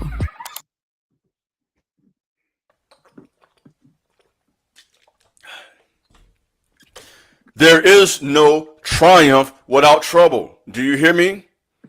You ain't going nowhere without a struggle. And struggle doesn't just mean finances for those in the back who think that. You can have money and still struggle. You got to struggle to build character. You got to struggle to grow. You got to struggle to build muscle. You got to struggle to build a business. You got to struggle to build anything. Yeah. So there is no triumph without trouble. Stop expecting it easy. It's not supposed to be easy. Never. Something Nipsey Hussle said, this is supposed to be heavy on me. You carrying some, when you carrying some weight, baby, it's going to be heavy. You hear me? The presence you have is hard to carry. You just carry it well. You make it look easy. You got some big weights on you, my boy, sis. The Most High is investing in you. See, one thing about being gifted, one thing about having a real presence, you carry some weight. And that weight you carry is why people get attitude when we come around. That weight you carry, why people got rocks in their jaws. You ain't did nothing to them, by the way. The scripture says concerning the Messiah, Yeshua, they hated me without a cause. All you're doing is living your life and ain't hearing their mind, checkmate. You ain't said a word. You're checking them with your energy. You're checking them by the way you're living your life. And so you wonder why they don't like you. You ain't gave them a cause. You have not lied on them. You have not borrowed their money, not paid them back. You're not talking about them behind their back. You've done nothing to hurt them. And they send back with rocks in their jaws every time they see you. You know why? Because they got a spirit in them that's adverse to the spirit that's in you. That's why. Yeah. And your energy, your presence is checking them without you saying a word. You can check people silently just by showing up and doing you. Showing up with the right attitude, showing up with the right energy, showing up with the right words coming out your mouth, the right actions. And it arrests people. And they know how to respond. So rather than look at self, which is what you should do as a mature person, a lot of people are immature. Somebody put in the comments, a lot of people are immature. They may be mature in some areas, but when it comes to that type of stuff, they can't just make an assessment. So if you make them feel some type of way, certainly it ain't me. That's the way they're thinking. It can't be me. It got to be this person. It's got to be something wrong with you. You're arrogant, right? That's what they'll say. You're arrogant. Who do you think you are? These are common statements for chosen people. Who do you think you are? Let's go down this. You're arrogant. You think you know everything. No, I don't. Clock back real quick. You're arrogant. No, I'm not. I'm confident. Next. You think you know everything. No, I don't think I know everything, but I know a lot. Next. You know what I'm saying? You got to start talking back to your devils. Don't come at me sideways because you feel away. It ain't my problem. See, so it makes you wonder when somebody says you don't have to respond. Whatever, it's reactionary abuse. Don't fall for it. Like, no, I think them days are over. I think the foot is down, the lines, and the sand are drawn. What he said. It's time to scream back at your fucking devils. Who the fuck you talking to, devil? Huh? Yeah. Quick. You're arrogant. No, I'm not. I'm confident. Next. You think you know everything. No, I don't think I know everything, but I know a lot. Next. You know what I'm saying? You got to start talking back to your devils. Yeah. Don't come at me sideways because you feel away. It ain't my problem. You dig what I'm saying? When you was loafing and wasting time, I was getting to it. Yeah. So don't let a person make you feel bad because you put the work in. Yeah. Want me to feel bad? I worked on myself. When you were sitting around doing stuff you had no business doing, that's your business, by the way. But when you were doing that, I was on something. Yeah. And so now I'm not going to apologize for the progress I've made because of the work I put in. Do you understand me? And that's why we got to carry ourselves. Your presence can't be replaced because you put in the work. Yeah. You're not this way by mistake. You have built your character. Come on, let's talk about it. You've developed this mind of yours. You worked on this here. Ooh. You see, you worked on this mind. Ooh. This is what a battle at. You worked on this here. You've been reading. You've been reflecting. You'd have had mentors. You'd have took courses. Some of you'd have been to. Talking that talk. Speaking to me and others like me. Now is the time when we take back this thing of ours. Therapy. You done had all type of stuff you've done to make sure this is okay. And we have a sound mind in this world. We live in a crazy world, my boy. It's crazy. Sis, people out here ain't got it all. I be seeing them every day. People be looking normal, don't be normal. Just watch them look closer. You can realize something ain't right up there. You hear me? Come on. A lot of people ain't making out there. They drowning while they appearing to be okay. They may look good. They may look good physically or appearance-wise. Can be a pretty woman, beautiful woman. Can be a handsome, strong man and be kind of nutty up here. Because they're not intentional about a number of things. Guarding their peace. Let's start there. Meditating, which is a way to align thoughts. I don't care who you are, how much you know or don't know. Meditate. Get that mind right. Get you some candles.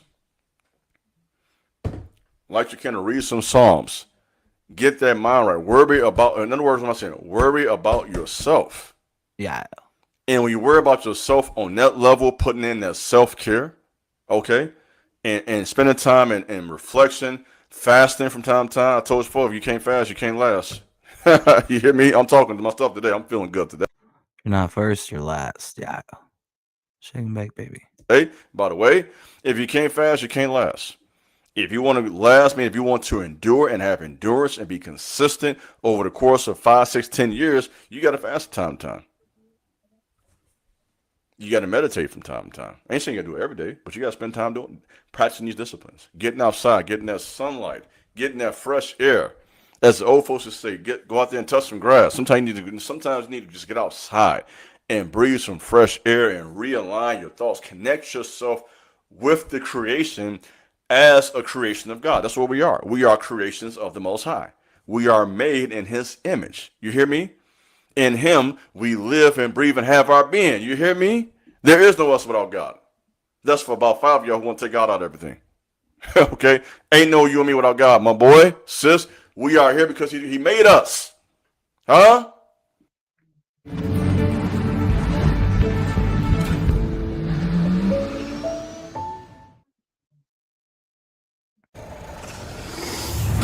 Xenomorphs.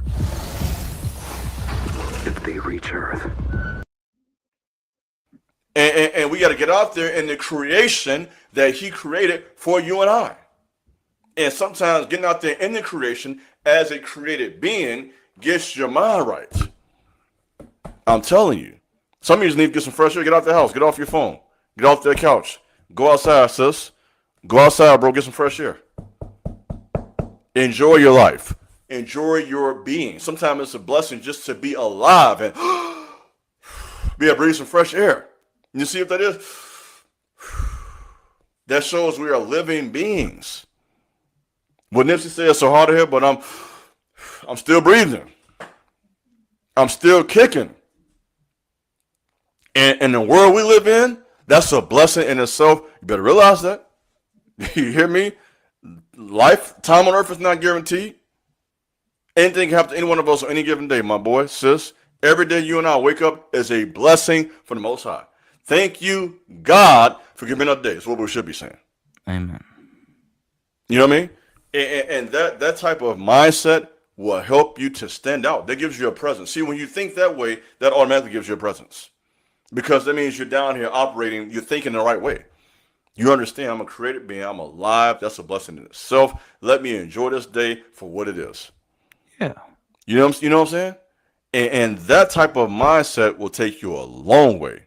And so chosen men, chosen women, as I wrap this up, I'm going to keep it long today. I think I made my point clear. I'm not going to just drag this out. Your presence cannot be replaced. Never. They cannot be you. Big Glacier. They can copy, but they can't be you. Never. They can lie on you, but they can't be you. They can never minimize. Because once you put your energy out there, ain't nothing they can do about it. Can't be stopped. Yeah. That part. And with that will draw the attention of the right people. So in other words, simply put, when the haters are hating, the right people are watching and applauding. Ooh. You always got two audiences. You always got an audience of haters sitting back, don't like nothing you got going on, just hateful. Yeah. Okay. You always got that. But then you also have this other crowd of people who ain't hating, who see what you got going on, and they want to support what you're doing. Yes. Please, if you want to support what I'm doing, spread the word. We will save comics. I'm the influencer they prophesized about. The influencer that would affect mass change. Join the fight, my spiritual warriors. Join the fight against these demons and devils that have infiltrated everything from the education to Hollywood.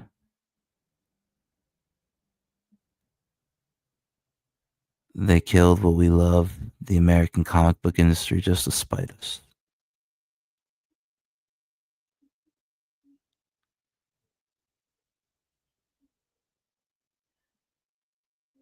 But they can't fight us. Tables are turning. Manga and anime. You're up on the menu next. We will remind you. Just like we did after Pearl Harbor. We will remind you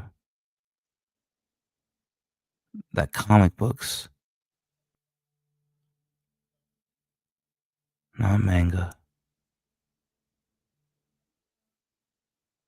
You will be reminded that the West is supreme, the West is superior. And trust me, the message is clear. I will save comics. I will affect mass change. I will change the American comic book industry.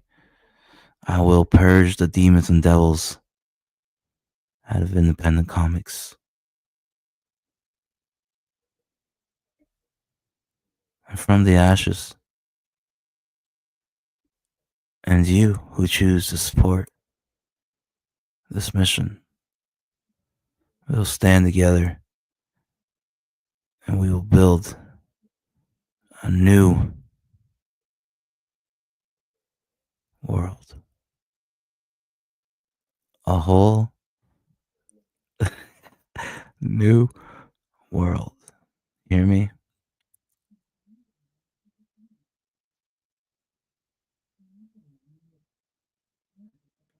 Support the Glacier, however you choose, even if that's by sending donos and donations to my PayPal at paypal.me/glacier, 8888, paypal.me/glacier8888.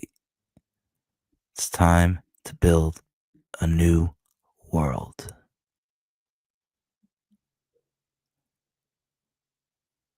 It's time to affect the culture like we came to do proper. And take back this thing of ours. Step 1, comic books. Stand with the Glacier. Laugh in the face of danger. You let them nuts hang, and you let them know that we know. We got the spoilers. We know the ending. We win. Everything they do is temporary. But you see, in this new era, this new age, the Ice Age, Glacier, the bad boy of indie comics, Glacier and his supporters, they play for keeps. The mission is clear.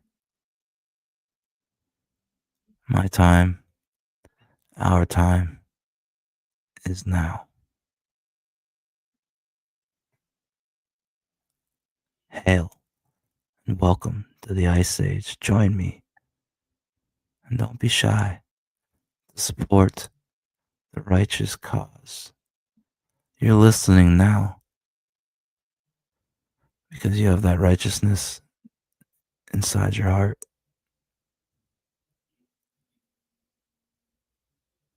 You can feel the electric, palpable energy around someone who's about to ascend to a new level.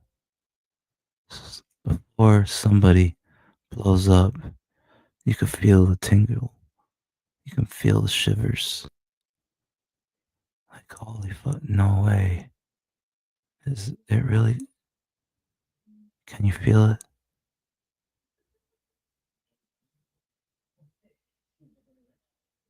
Can you feel it? We're the new rock stars. In independent comics, our voices, our attitudes, our code will guide us and will be felt through the rest of the Americana that needs fixing. They're going to feel these shockwaves and these earthquakes as they watch proudly as we take back this thing of ours. As they watch it become reality, where comic books rise again. You're going to see me, and you're going to see us do it. We're going to do what we say. We're going to save comics. It's going to trickle down. It's going to affect all other facets of Americana that know they need to look inward and do some house cleaning. Hail and welcome to the Ice Age. Yeah. Got going on just hateful. Okay, you always got that. But then you also have this other crowd of people who ain't hating, who see what you got going on, and they want to support what you're doing. Focus on the support. Stop focusing on the haters. Somebody said in the comments, said, stop focusing on people who don't like you. They don't matter what they think. In the words of Tupac Shakur, you yelled checkmate with them 4 or 5 years ago. It's been checkmate. Who are you? Okay, just like that. And keep it moving. And that type of mindset will keep you strong, will keep you focused, driven, blessed, okay, fruitful, abundant. You hear me? Open doors. Let me talk to you. You hear me? Angels watching over you. You hear me? Living life the right way. Out here the right way. We know we say in Chicago, I'm out here. Right? What do I mean? I'm living my life. I'm out here, my boy. And that type of spirit will lead you from blessing to blessing to blessing. So that's what I got today. Thanks for listening. If you haven't already, hit the subscribe button. I don't take that for granted. Hit that sub button. Comment. All right.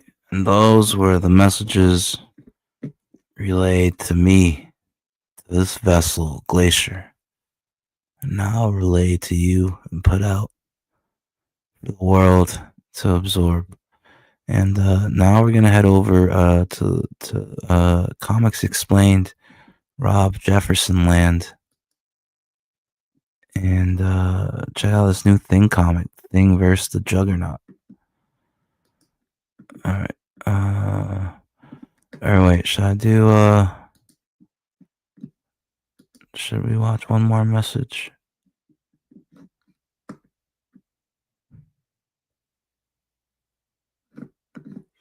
Let me see.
These gloves can withstand 1,340 degree grade Kevlar. Nobody on your journey.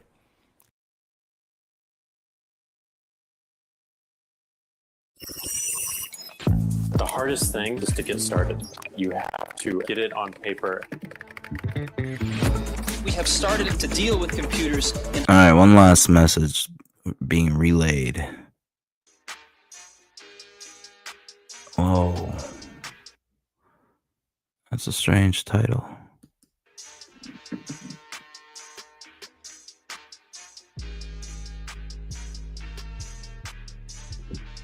What's up, YouTube? This is your big bro, King Jabez. About to say another very important message. Please subscribe to this channel, like this video, share this video, leave a comment. Let me know what you think about this content. In addition to that, please feel free to follow me over on IG at The King Jabez, Facebook, The Iron the Soul.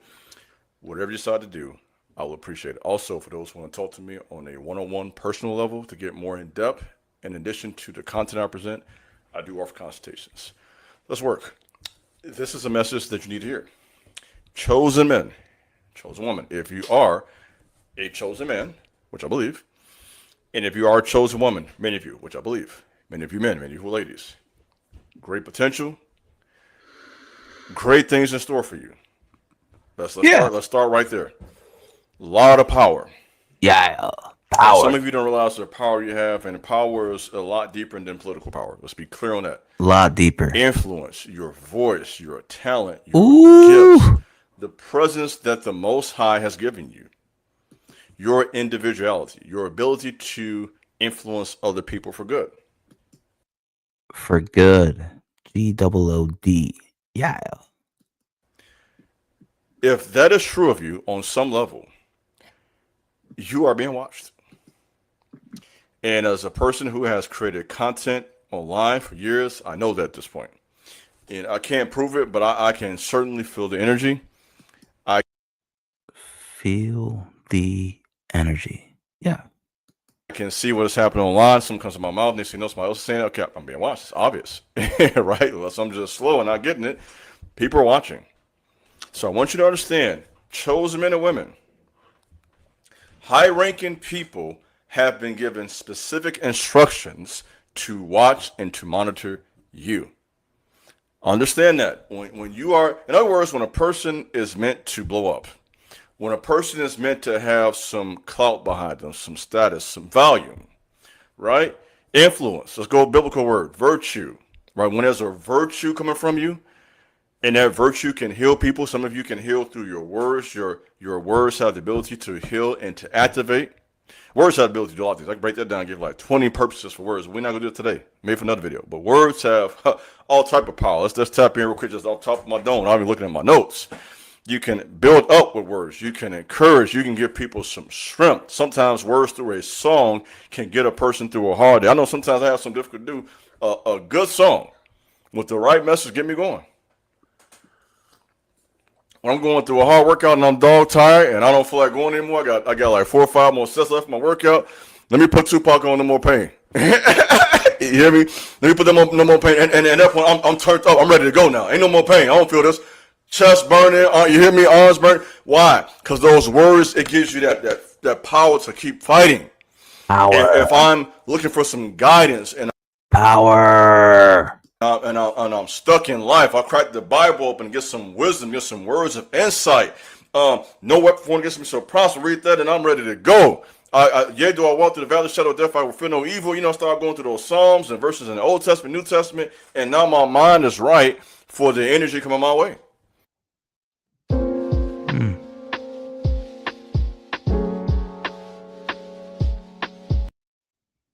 Treat yourself to big savings on top-rated pieces during Raymore Flanagan's anniversary sale. Prefer to spread out your payments? Enjoy flexible.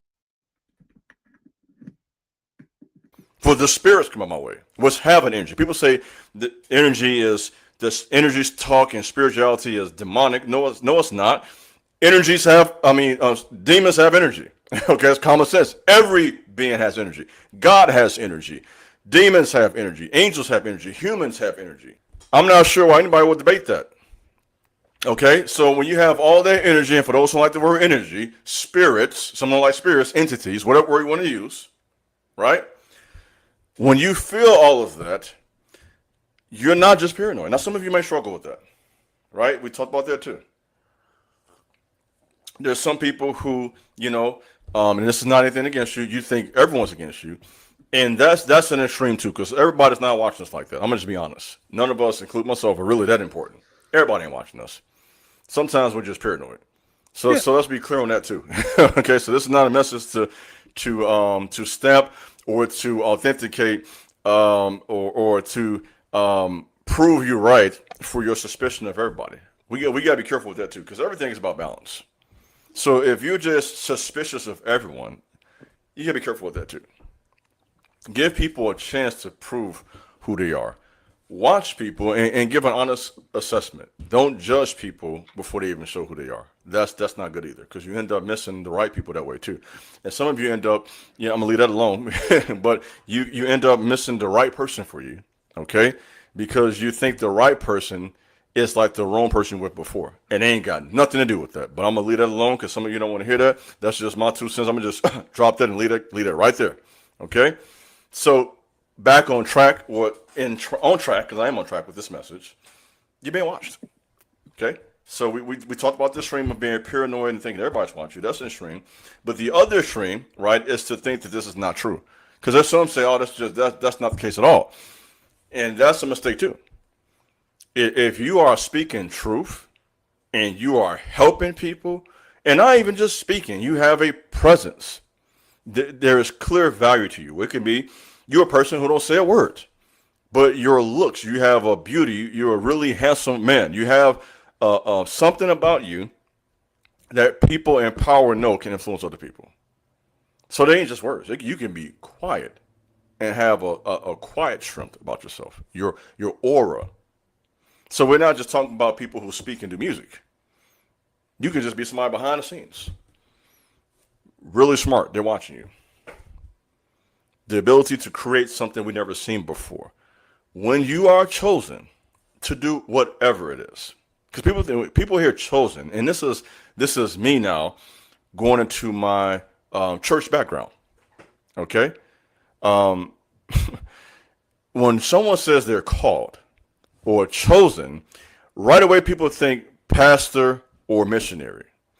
And from my deep study of the word and hundreds of books about God, spirituality, scriptures, life, business, etc., God calls people or chooses people to do a number of things. In other words, the only two jobs on God's staff is not pastor, missionary. Somebody in the back say amen. You can be called by God to be a great businessman. Hello? You can be called by God to be someone who is really beautiful and influences a lot of people. Queen Esther. Let's tap in. Okay? You can be called to be a leader. Joseph. Everybody's not called to be a pastor for church. There is more to be done on earth besides running a church. Okay, there's a lot to be done. Yeah. Business, leadership, fathers, mothers, influencers, music, hairstylists, barbers, whatever talent you have, whatever gift you have, the Most High gave it to you. And that's what it means to be chosen. You have been chosen to use that, whatever that is for you, for a higher purpose. That's what it means to be chosen. So when I say chosen ones, that's really what I mean. You have been selected out the crowd by the Most High to do something for him. And that doesn't always require speaking. So if you are an intelligent person, I know you are, you're thinking, okay, why are they watching me? Well, it's obvious. They're watching you because you have something of value that can be copied and taken from you. I'm going to just give it to you just in a row. You got something about you, my boy, sis, they can just take, copy, and paste and act like it ain't even you. Do you hear me? You're being watched to see if you can be, for lack of a better word, utilized. Okay, I'm using my words very carefully. Utilized for the other team. Okay? And will you be utilized? You all got a brain. You can think with read between the lines. Okay? Will you be utilized for the other team, or will you be utilized for good? Okay? That's why you're being watched. Will you sell out? Okay, I'll say that and leave it there. Because many will. And let me say this too also about that. Just because someone has some success in life, let me say this, doesn't mean they sold out. That's the first thing somebody says. If somebody's successful, they sold out, because you can't imagine someone making it because you can't. I'm going to just drop that right there real quick. I'm going to say what I want to say today. It's my video. You hear me? It's my video. Okay? Just because you can do something, my boy, sis, doesn't mean they can't. This is a big word. Humble yourself, sir. Humble yourself, ma'am. There's a lot you and I can't do. I humble myself. There's a lot big bro can't do. I ain't mad about somebody doing something I can't do. What I look like, this is me and my thing. What I look like hating on somebody doing something that I know I can't do in the first place. Come on. The Most High hasn't given no person everything. So if somebody does something that I can't that's successful, man, good for you. That's what you're supposed to do. That's personal talks. I do these talks so you can be successful. I don't talk so you do nothing. I do these talks to help you on your journey. Now, this is not everything, but it's to help you on your journey, because we're on a journey. Life is a journey. We're on this path going somewhere, whether your path's leading to success or it's leading to some obstacles, some challenges, some tests, and all our paths lead to tests, by the way. That's why I talk about tests so much on my platform. You're going to be tested. Mark my word. And a part of the test is being able to handle the pressure that comes with being watched. You can feel it. You cannot always see it, but you feel those silent eyes, especially if you're public. Always if you are on any social media platform, you know you're being watched. You see them in the story every day. They ain't said a word. They watch you every single day. Ain't never liked the post. I'll never understand that. Don't like your posts. Don't like your stories. But I gotta see your beady eyes every day. Why? I'm just asking. I've been wanting to ask the question 5 years now. I'm gonna just ask you flat out now. I gotta earn my credibility at this point. 5 years deep. Why? Why would you watch something? I'm gonna say, why would you watch me? I'm gonna say it. I'm gonna say this for everybody. I know everybody want to ask this question. Why are you watching me? And don't like my posts, don't like my stories, don't like my videos. Why? That's weird. You hear me? I don't follow nobody that I don't like some of their stuff. I ain't like everything because I think like everything is kind of weird too, honestly. Yeah. If you like everything, okay, that's a bit obsessive. But to not like nothing, okay, if I'm following you, I gotta like something you're doing.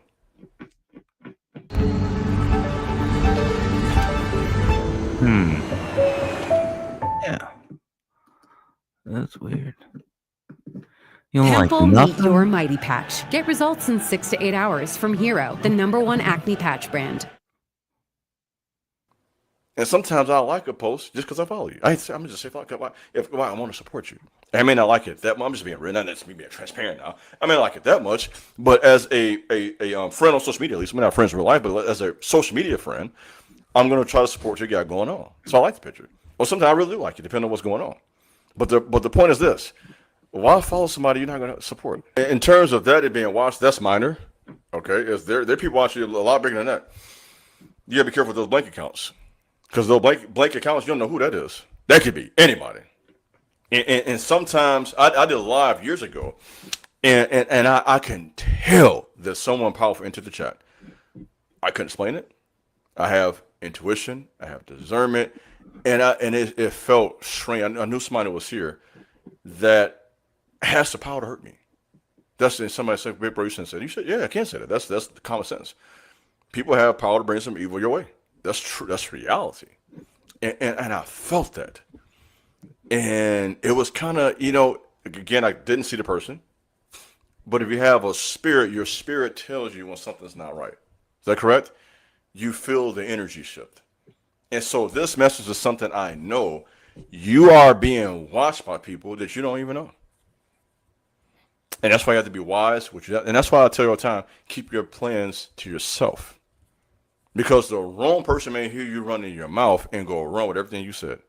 And they already get the position and the resources to do something. You're trying to build something, and you may not have the resources yet, keyword, or the social status of followers yet, but you will one day.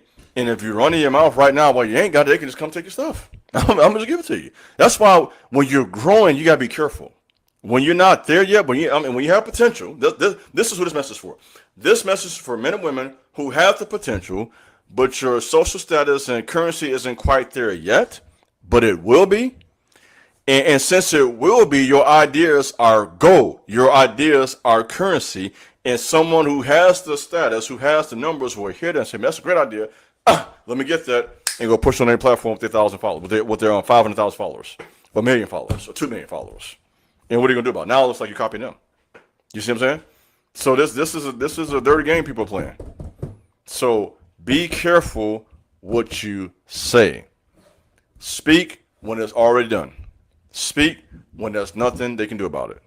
Speak when it's too late to stop. I told you guys right now, I got an idea I've been sitting on for years that I haven't spoken on yet at this point publicly, and I won't speak on it until it's time. So this message is real to me. Big bro, I got an idea, I got a plan in my mind, a concept. I'm not sharing with nobody. Until it's out, it's up. You hear me? So I know what it is. So in other words, I have learned by experience how to sit on an idea, how to sit on a concept, keep it to myself, not get online running my mouth, okay, until it happens. And I'm trying to give you the exact same game. Keep your mouth shut. You're being watched. So that's what I have for you today. This is your Big Bro King Jabez. Thanks for listening. God bless. Peace. Yeah.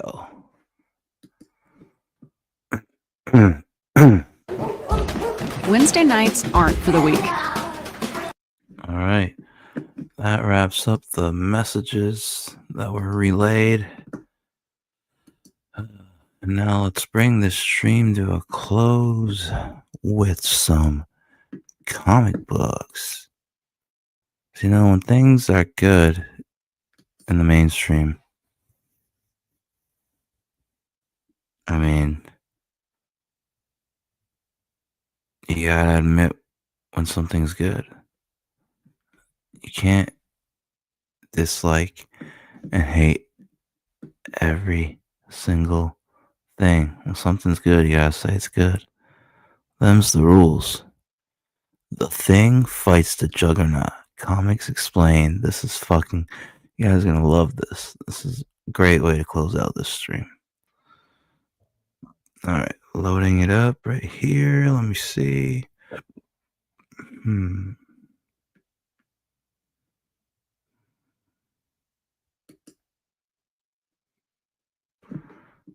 All right. Right here. Okay. So seeing the Thing fight the Juggernaut is pretty amazing, but it's not the only thing that he has to deal with in this comic. This miniseries is actually amazing. So this is the second part of the Thing story that we covered. The first part, of course, is the one where the Thing humbles Bullseye. But for those of you guys who have forgotten, essentially what we learned is that Ben Grimm was approached by just like a childhood bully named Marty. And Marty was talking to Ben about how basically his niece had gone missing. And so Ben Grimm, of course, helps him out and tries to find his niece, only to run into like Bullseye, who apparently has super strength now in the comics. And there's no real indicator of where he got it from, but all... That's the one thing I'm, oh shit, should I spoil it already? Alright, so this is like, this part of the issue is kind of, it's actually pretty, it's a little skeevy. It's like Mr. Sinister, like, experimenting on mutants and humans, but like, like the much more poverty-stricken Mr. Sinister experimentation, like the, you know, I don't know, rustic tetanus. So Hammerhead has developed some kind of I don't know, method of scraping powers. That's literally the word they use too, scraping. Power scraping. It sounds so disgusting. Why not just like drain? I don't know, maybe power drain was taken, or fracture. I don't know.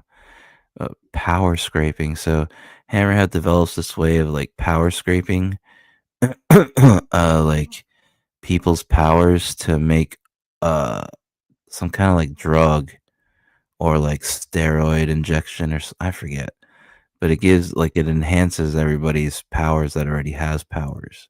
So it's like giving them more powers. It's fucking, it's out of the box thinking. It's also skeevy, very skeevy. Like I'm just picturing like, you know, the Spider-Man villain fucking Hammerhead. It's like standing out in front of some like fucking Breaking Bad meth wooden shed, fucking shit shack. Just fucking somehow scraping powers off of like a kid he just kidnapped. Oh, that kid can use the fucking force. Fucking broad day child abduction, wooden shed, and Hammerhead's in a suit. Let me scrape your powers and give him the Bullseye. So now he's got super strength. It's just, I don't know. Now that I think about it, it is strange, but I mean, this issue is a fast-paced fucking ride. And there's so many cameos and appearances. You're gonna love it. Of course, helps him out and tries to find his niece, only to run into like Bullseye, who apparently has super strength now in the comics. And there's no real indicator of where he got it from, but all these clues and this whole road ends up leading to Hammerhead, right? Just a pretty minor villain within Marvel Comics, but they've basically been kidnapping kids and then taking them to this warehouse, and nobody ever really knows what happens to them outside of rumors that they're quote-unquote scraping them for superpowers. But in the midst of it all, where Ben Grimm had found the young girl, the whole warehouse just explodes, like fire everywhere, so no one knows what's going on. And that's where this story picks up, because this girl comes out of here, right? And she's just like, someone help me, right? Like, somebody help. Now, of course, Ben sees this, Hammerhead sees this, and then it's like, Bullseye, go and grab that girl. And so at that point, Ben Grimm makes quick work out of Hammerhead. And I mean, he makes very fast work out of this guy. He grabs him and just throws him right out into the middle of nowhere. Bullseye seems to be the only one that is, at the very least, able to understand what's going on. Because when he looks at this girl, his response is just like, what the Hulk? And so at that point, there's a couple of henchmen that open fire on Ben Grimm. Of course, course, he protects the girl as best he can, and then grabs her to get out of there as fast as they possibly can, because everybody there is going to try to kill them. But before they do, there is a kind of sit down, right, where he basically talks to her, because she's a terrified young girl, right? I mean, she has no clue what's going on. She's scared out of her wits. And so he's just like, I'm Ben, right? I'm going to get you home. He says, I'm friends with basically your uncle, or at least he knows her uncle, because her uncle was kind of a childhood bully for Ben Grimm back in the day. But the crazy thing about this is that Marty was here when all this went down, and that Marty's nowhere to be seen, because Marty basically led Ben here, or at least between the two of them working together, they ended up here. Chewy believes all pets are exceptional, smart. especially when you feed them vet-recommended Purina Pro Plan. Dove Men Plus Care.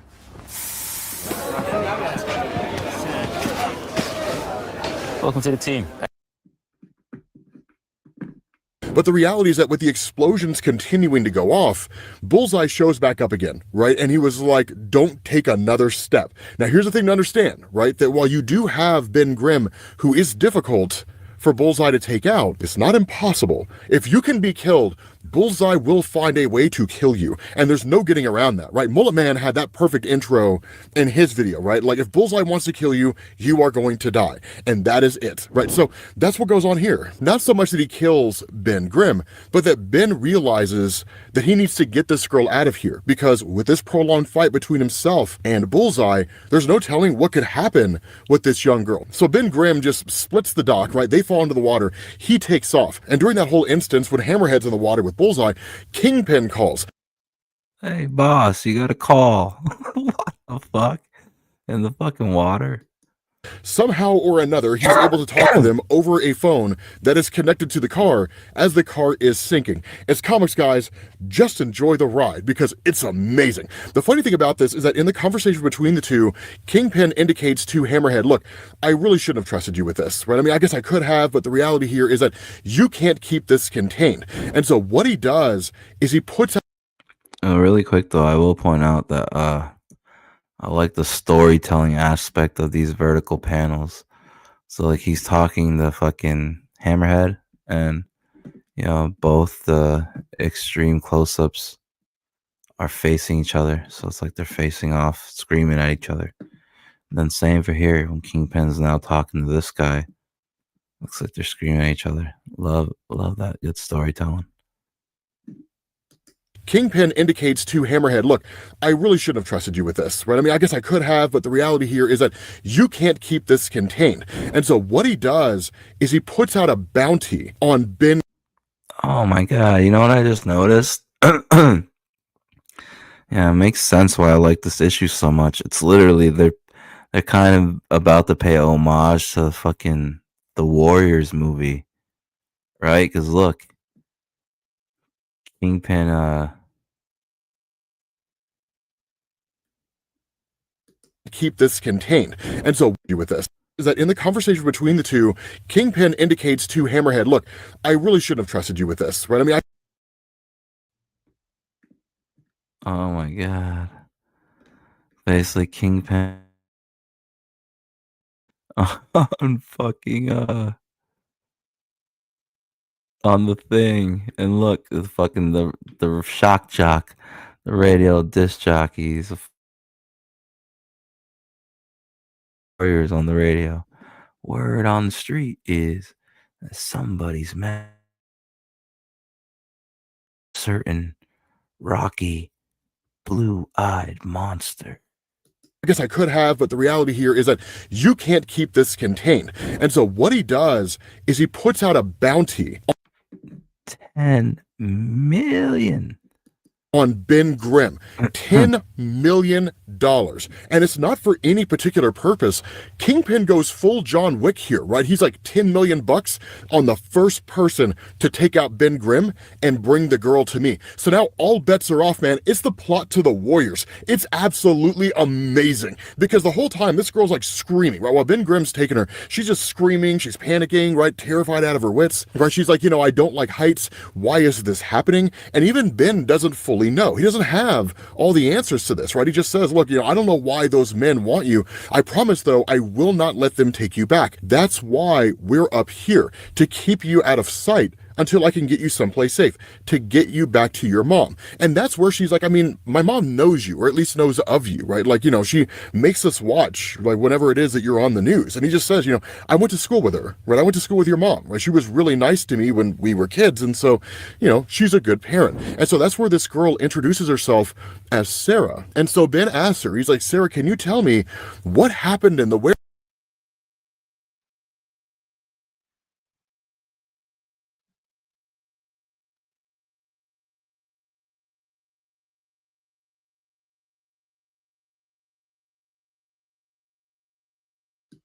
warehouse?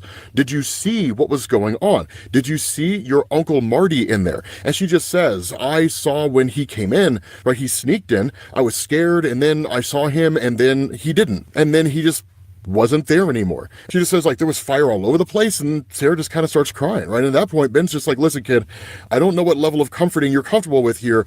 And at that point, she just grabs him, right? Just gives him like a great big huge hug, and then actually starts to fall asleep. And then Ben Grimm starts to fall asleep, which is kind of this adorable moment, right? This really tender moment between the two of them, right? Which is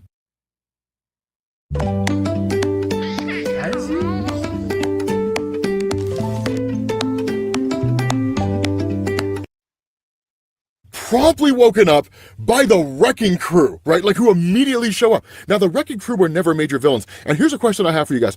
Should we start going through and making videos on like all these just super minor villain groups? Hammerhead, maybe Tombstone, it doesn't really seem to be featured in here. The Wrecking Crew, which is kind of dope actually, right? Like, these guys are small time. However, the Wrecker is kind of the thing that the entire crew revolves around, right? Hence the name, which is to say, with Dirk Garthwaite, I know it's a crazy name to have. Technically, he had magical enhancements that were given to him by a woman named Carnilla. Over time, it's enchanted his crowbar to the point that his crowbar is magically enchanted. And in fact, there's been times where his crowbar functions like Mjolnir, which is to say he can throw it and then recall it. But of course, he has like super strength and stamina and all that kind of stuff. When you look at someone like Thunderball, right, his whole ball and chain has been enhanced because of exposure to the energies of Dirk Garthwaite. So it goes on and on and on and on.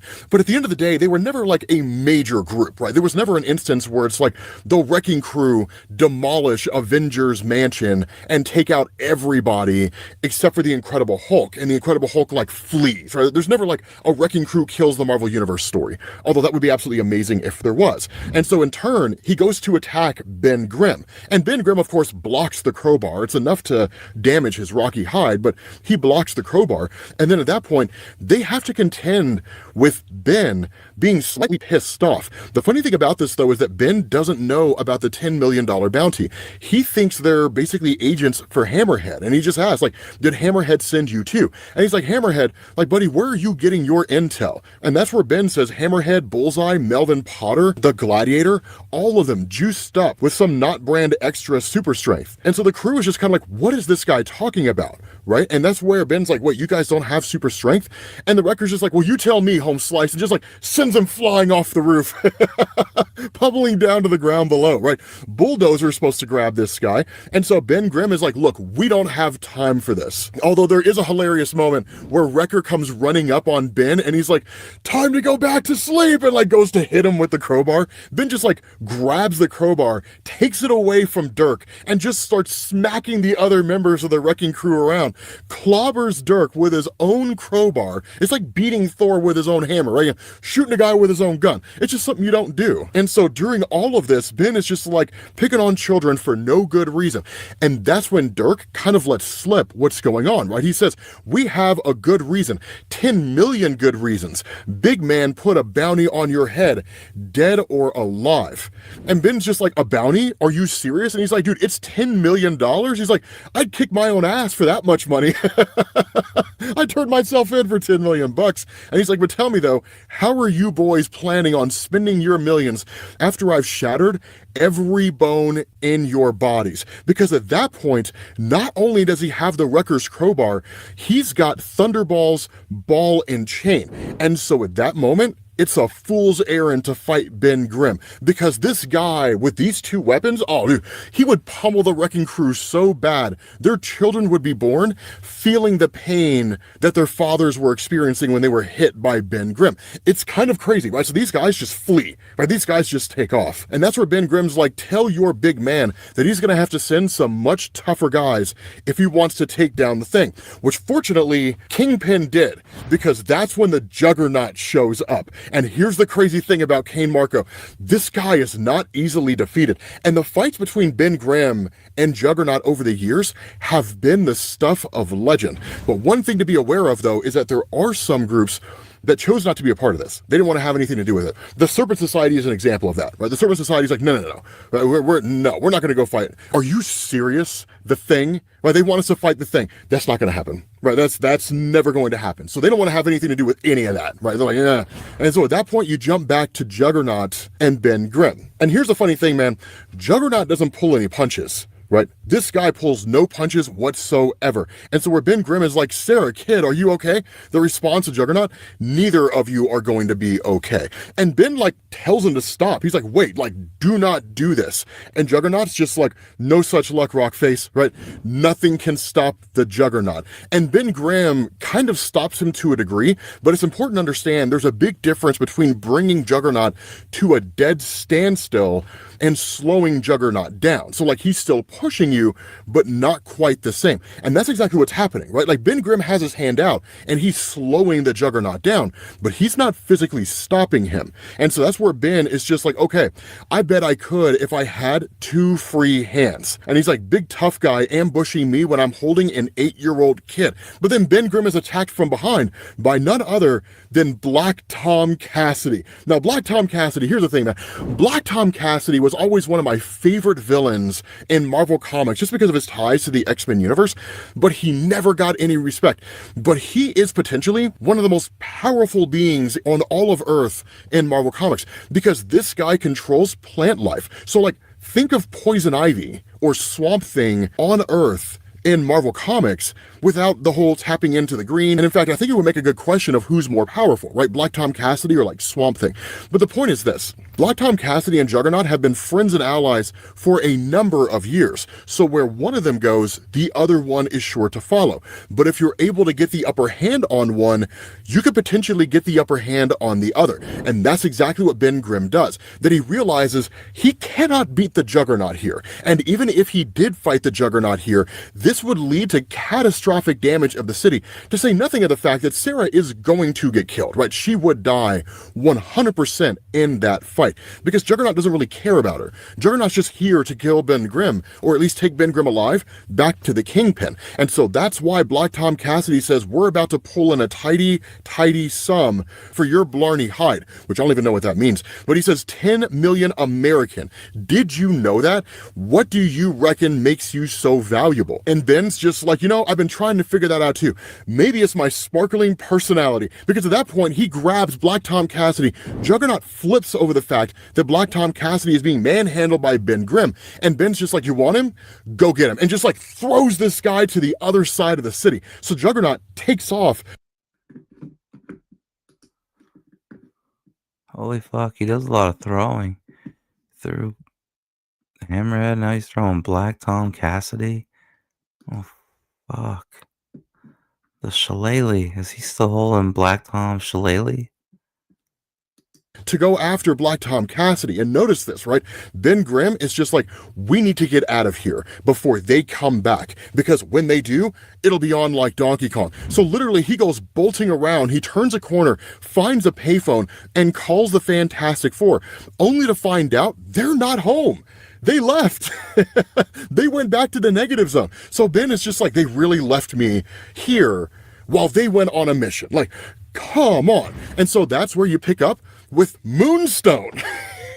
Right? It's all just like these B and C list villains in Marvel Comics, and I am here for it. But do not misunderstand, Moonstone is really, really interesting because she's one of these characters where she got her abilities by way of an artifact, specifically the gravity stone of the Kree, and where you would think that the nature of the gravity stone is that it would turn her something into a being like Graviton, right, who literally manipulates gravity itself. It basically just took over her nervous system and permeates her body with energy that just gives her like super strength, speed, stamina, which is kind of where like the minor villain aspect of her character comes from.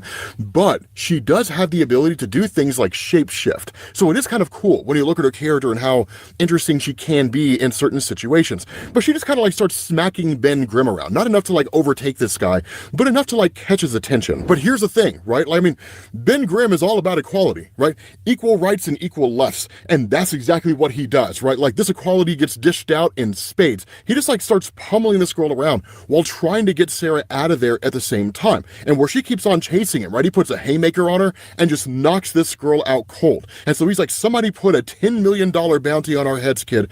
Either that or these are just naturally violent people. And holy fuck. Say it ain't so. Bitch, you got knocked the fuck out. Yeah, knocked the fuck out. Wow, nothing like a panel of what the fuck? Punch that bitch, Ben. Hit her good. Real good. so once he and Sarah turn a corner, Rhino is there, and Rhino... We're potty training. He's got pull-ups training pants. They work just like undies. And if accidents happen... Rhino comes running up on him, right? And he's just like, Rockman is mine. And the girl's just like, is that a rhinoceros? And so like Ben Grimm's there trying to keep this girl protected while... Right, rhinoceros. Oh my god, they got Jigsaw there too. Look at Rhino is just like beating on him. At the same time, Jigsaw shows up, who's traditionally a Punisher villain. And they literally call him Jigsaw because his face looks like a jigsaw puzzle. The guy's also one of the most sadistic killers in the entirety of Marvel Comics. And so literally Ben Grimm backhand both those guys, sends those guys falling, only to be caught up with by Grizzly and Hatemonger. Hatemonger is... Oh, no way. look at Hatemonger. Advertiser-friendly leader of the Third Reich in Germany in the 1930s, right? It's literally who that guy is. We have to say advertiser-friendly because if I say his name, YouTube will demonetize the entire channel, right? So, yeah, that's basically what happens with that dude. But it's a crazy thing, right? Because Ben Grimm is just like, yeah, no, like, we're not going to deal with that, right? He literally just, like, runs away from those guys because he doesn't take him seriously. He turns another corner, and you have Red... Wait, hold on. I want to read that German speak right there in that bubble. Monger's pointed hood and his torch. You will not escape this, Benjamin Grimm. Yeah, we're not sticking around here. From those guys because he doesn't take him seriously. He turns another corner, and you have Red Ghost and his super apes. Ooh, I like this panel layout. How it's like over the shoulder here, showing Red Ghost and his great apes, and then it's like flips perspective, and it's like got the eyes like, oh, you gotta be fucking kidding me. And then it continues leading you on. Waiting on Ben, right? So Ben's just like, are you serious? He's like, number one. I just wanted to say, like, throughout this whole comic, every time Ben Grimm is running with this fucking girl that they're all after, this little girl, it's like he's fucking at the 50, the 40, the 20, touchdown. He's fucking running with the pig skin. This whole comic book is him fucking about to stiff arm the fuck out of somebody. This is like fucking perverted football for Marvel B-side villains. Look at fucking Red Ghost's apes. I'm not punching any monkeys today. And even then, they're coming out of the woodwork, man. They're literally coming out of everywhere, because when he turns to run away, you have all these villains that just confronted him, all chasing after him. And so at that point, he goes right back the direction that he came before. He runs past Moonstone, who's just like round 2 home slice, right? She's barely able to hold it together, right? So she's no threat at all. And Ben just goes bailing down the street. You have Rhino and Grizzly, who were just knocking over every vehicle in their path, and Ben's just like, okay, like, this is getting ridiculous, because at that point, he's confronted by the Sinister Six. Dude, they're coming out of everywhere. This comic is everything. I'm sorry, I'm so excited, people. It's an exciting comic, because he looks at that and he was like, you gotta be kidding me. Like, really? What even is this? So the Sinister Six coming for that Kingpin money. Look at Electro. Electro looks badass here. They drew him fire right there. You gotta be kidding me. Like, really? What even is this? So on one side, it's the Sinister Six. On the other side, it's a handful of B-list villains. And literally Red Ghost is just like, everybody, let's team up, right? There's plenty of bounty for everyone. And so with all that chaos and pandemonium going on, Kingpin calls up Hammerhead. And it's just like, they're making too much noise, right? They're bringing way too much attention. And Hammerhead is just like, respectfully, Mr. Fisk, what did you think was going to happen when you put a $10 million bounty on a member of the Fantastic Four, the most easily spotted superhero? I sometimes make brash decisions when provoked. And again, the good storytelling. They're facing each other while on the phone. And the entirety of New York City, if you wanted this handled discreetly, maybe it wasn't prudent to unleash every villain in the tri-state area on him. And that's where Kingpin's just like, yeah, sometimes I make rash decisions. It's the most Kingpin response that you could get. And so Hammerhead's just like, look, I called in reinforcements, right? The professional kind. And these ones are jacked up on the same stuff that we had Bullseye on. And Kingpin's just like, I'm beginning to suspect that our product is less than ethically sourced. Is that why we're seeing all of this commotion? And Hammerhead's just like, look, here's the thing, man. And action! I'll make movies that matter. I will not be denied.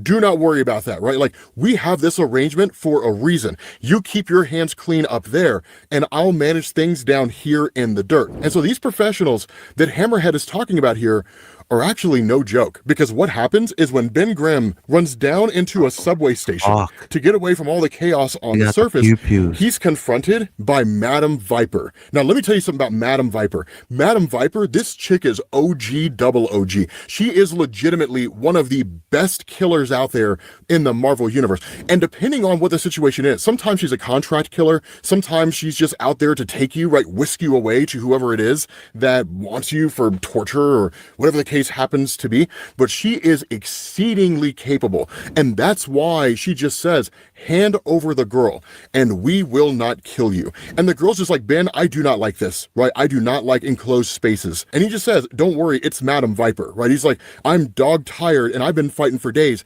I've been punched and kicked and blown up and shot. A gorilla zapped me with magnetism powers. But if you think a bunch of dorks in jumpsuits, and that's where like they immediately attack him with all their vaunted strength, which is why I say Madam Viper is no joke here, because she walks up on this girl while all of her super-powered henchmen are just pummeling Ben Grimm, and she just says, don't worry, child, the scary rock man will not bother you any longer. And the girl's just like begging, right? She's like, Ben, get up, right? You have to help me, man. And Ben's like, stay away from the kid. And that's where Madam Viper just says, let us help you. And the girl's like, no, right? Let me go. And Madam Viper just says, right, we're taking you back to the doctors. They'll take care of you and they'll take care of everything. And the girl's just like, I said no, and just like screams as loud as she can and lets off this massive explosion, because it turns out she's the one who blew up the warehouse. So if up to this point you guys were like, there's something going on with that girl, like she's got powers or something, you 100% nailed it, right? Vindication, you were right. And so at that point, Ben's just like, okay, please tell me that you're not going to blow up like that again, right? There's innocent people all over the place up there. And the girl's just like, I need my mom. right? And so with nightfall coming, it's a chance for Ben Grimm to grab Sarah and to get them back to Yancey Street, which is, where she says that she's from, but Ben already knows. And so no one's really able to spot them because they can kind of bob and weave and duck and hide, and it's much easier to hide in the nighttime. And so they show up to Sarah's apartment, and Sarah's mom, Shelly, is all kinds of excited to see her daughter and everything. And so at that point, Ben just kind of starts filling her in on everything that's going on. He's like, I'm still trying to piece it all together, but they had her down at the docks, right? Goons, henchmen types. And it sounds like there were some doctors there too. She can tell it better than I can. And I think they were taking people with, powers. And that's where she asked, like, did you know that your daughter has abilities? And Shelly's just like, I knew she was different and I knew she was special, but like, we didn't really know that she had powers in the traditional sense, which the implication here is that Sarah's potentially a mutant in Marvel Comics. We don't know if anything will come of it, but that seems to be the indication here. And so Ben's just like, okay, right, it's going to be okay. I know people who can help you, right? Families have been through this same kind of thing before. But he says, Shelly, listen, your brother Marty, there was an accident at the docks and he didn't make it. And that's when you see Marty in the house, right? She's like, what are you talking about? Like, Marty's fine. He's right over there. And Sarah's just like, no, right? She immediately starts to panic and she starts to freak out. And she's like, he's not supposed to be here, right? Like, I thought I was safe from him because Marty is the actual guy behind it all. Because at that point, Ben's just like, okay, so a little kid who's terrified of you, Marty, what have you been up to, right? What are you doing? And even Shelly is just like, Marty, what's she talking about? And Marty's like, I don't know, right? Kids, like sometimes they just say crazy things. And Ben's like, look, man, I've been through a lot getting this little girl back here, and I'm full of all kinds of frustration. Now, either you can answer those questions, or I can take my frustration out on you. It's your choice. And so at that point, Marty just kind of starts spilling the beans, right? He says, I knew a guy who knew this other guy who'd pay money if you brought them people with powers. And so Ben's just like, are you serious? Right? And he's like, it wasn't like that, right? I wasn't going to like sell the kid, right? I was just going to stay there with her while they did the thing and then bring her back, right? Like we needed the money. And so at that point, Shelly's just like, Sarah, go to your room. Uncle Ben and your mom are going to have a discussion with your Uncle Marty. And no matter what you hear, do not come out until we tell you to. Because at that point, he just says, right, they had this thing where they would scrape people's powers and use it to make other guys stronger. Like, I don't know how they did it. They had scientists and stuff, And she's like, scrape, right? Like, what are you talking about? He's like, it wasn't supposed to hurt her. I was going to be there the whole time. But then Hammerhead didn't see the point in doing business with anybody like me. So he just took her. And so she's like, I want you out of this house right now, right? Like, I want you out of our lives, gone forever. And he's like, wait, like I knew I could get her back, right? I'm friends with the ever-loving thing. And Ben's like, we are not friends, right? Like you were a dickhead bully when we were younger. And so Shelly's like, I'm calling the cops, right? Like you sold my daughter. And Marty responds with the worst statement he could have possibly made. He's like, no, I didn't sell her. I rented her. And her mom flips. Shelly absolutely loses it, right? It takes Ben Grimm pulling Shelly off of Marty to keep Shelly from beating this guy within an inch of his life. And so at that point, Hammerhead shows back up again, except this time he's empowered. Not only that. Oh my God. Hammerhead, you're not supposed to get high on your own supply, my guy. What the fuck? Hammerhead and took his own power scraping drugs. Look at this. Hammerhead's got fucking Human Torch fucking fire powers now. What the fuck? He's brought his henchmen. And so while Hammerhead deals with Ben Grimm, I must say that's a good MacGuffin.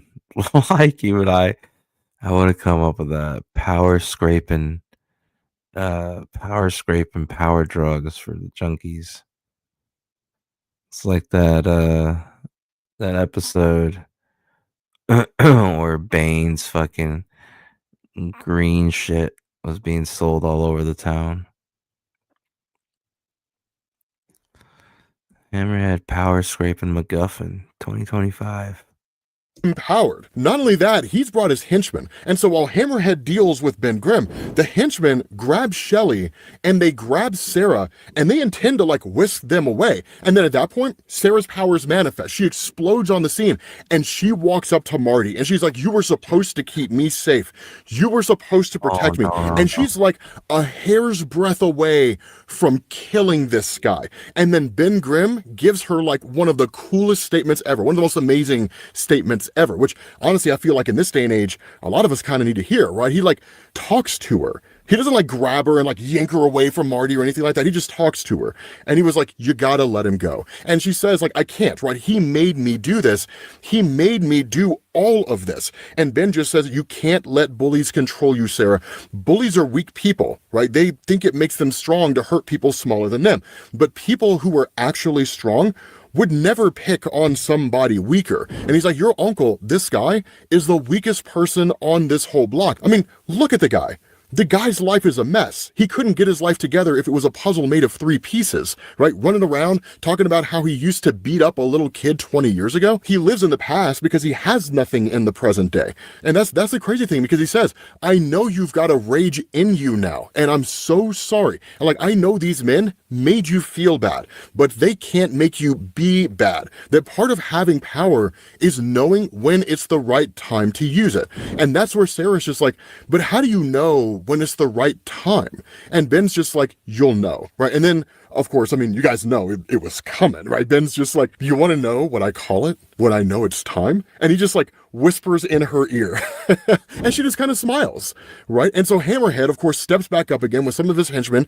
He goes to confront Ben, right? And he's just like, so are we going to do this all over again? Just give us the girl so we don't have to push your face through the sidewalk a second time. And Ben's just like, yeah, so like, here's the thing. Something you need to understand here. I've been holding back. Chewy believes all pets are exceptional, especially when you feed them Purina Pro Plan with groundbreaking nutrition. Do you know what's really fun? Making a website on Wix. Hey, we're How Ridiculous, 3 childhood friends and digital content. Like, you know that. You think I punch a guy in a pinstripe suit the same way that I punched the Hulk? And that's where Hammerhead's just like, you're bluffing, right? Like, we were about to crush you. And so, like, the whole of Yancey Street at this point, right? Like, all the folks on his block, because Ben Grimm coming from Yancey Street, all the folks on Yancey Street love him, right? Like, he will literally let the world burn before he lets anything happen to the folks on Yancey Street. He's like, you really think I'm bluffing? He's like, go. Yo, Ben Grimm's like, you better ask. You better ask about me. It's my block, buddy. It's my hood. Ask these people. Ask these people if I don't pack a punch. Go ahead and ask these people if I'm bluffing, right? Yeah. They know who I am, and everyone around here is just like, yeah, you're about to get your ass handed to you, Hammerhead. Like, you have no clue what's about to happen to you, right? And like, everybody's just kind of cheering on Ben Grimm, and Hammerhead's just like, you idiots don't know anything. He's like, after I'm done with this, I will burn this whole street to the ground. And Sarah just looks up at Ben, and she's like, is it time? And Ben's like, yeah, kid, right? Tell him what time it is. And she's like, it's clobbering time. It's the most amazing thing ever, right? Like this 8-year-old girl just like yelling out clobbering time. And Ben Grimm helps Hammerhead understand his place in the bigger picture. That's probably the best Ben Grimm panel yet that I've seen in this book. And nailed it.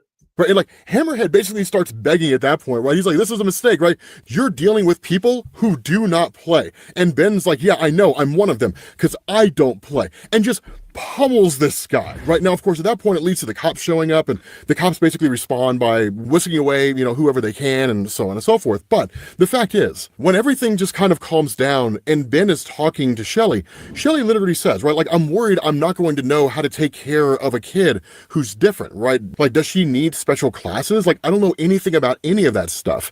And Ben's just like, I mean, no one really does, but you kind of know already, right? Just love her. She's your daughter. Just treat her like your daughter. Don't treat her any differently than you would if she didn't have any abilities. And he's like, when you have questions, you can call me up, right? I live with the smartest man in the world, plus a super mom who's basically got it all. And then I got a buddy who can light himself on fire, right? And that's where the question is like, what's going to happen to my brother? You know, and Ben Grimm is like, don't worry about that. I got your brother taken care of. So Ben literally snatches Marty up and takes him over to the Kingpin's office after kicking a hole in the wall. Right? He doesn't like use the door. He just kicks a hole in the wall just to inconvenience Kingpin. And Ben Grimm freaks out, right? He's pissed. He's like snatching up little kids, scraping their superpowers off. Like, is that your business? And Kingpin plays coy initially, right? He's like, I don't really know what you're talking about. And Ben's like, he sold his 8-year-old niece to your guy Hammerhead, kept her locked up at your warehouses. Do you know about that, right? And Kingpin's just like, I'm a legitimate businessman. I would never do anything like that. And Ben just like walks away, right? He's like, save it for the cops. And that's where Kingpin's like, dude, I own the cops, right? I own this entire town. And as Ben's just kind of walking away, he was like, yeah, well, you don't own Yancey Street, because the cops are rolling up in style. With that being said, guys, we're going to bring this to an end. This was a mini-series, so there are no more issues. That's fire. Fire Thing comic. Fire Thing mini-series. Wasn't bad, is it? But I think it's because, I liked it because it's similar to the Warriors. It's like a who's who of B-tier villains coming out to play. Oh, but yeah, that's it, guys. Gonna wrap up the stream. So until next time, Glacier, Most Froze, the bad boy of Indie Comics is signing out. Telling you ciao. So let me cue up an outro song. And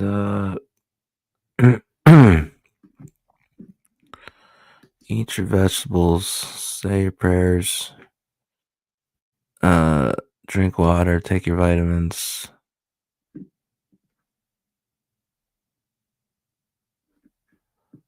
Yeah. Sledhead's art is 100% completed. We're going to begin the lettering stages very soon. And, I think my letterer owns a comic book shop. I think it's going to be sick if I can sit there while, like, live, with him. I don't know why I said live, but, like, sit there in real time with him while he letters it. It's going to be fucking great.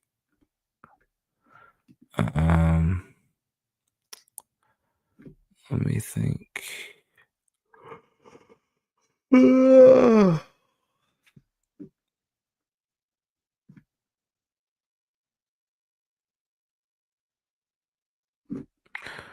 Yeah, I think with spiritual psychosis theme, I think should play a spiritually themed song.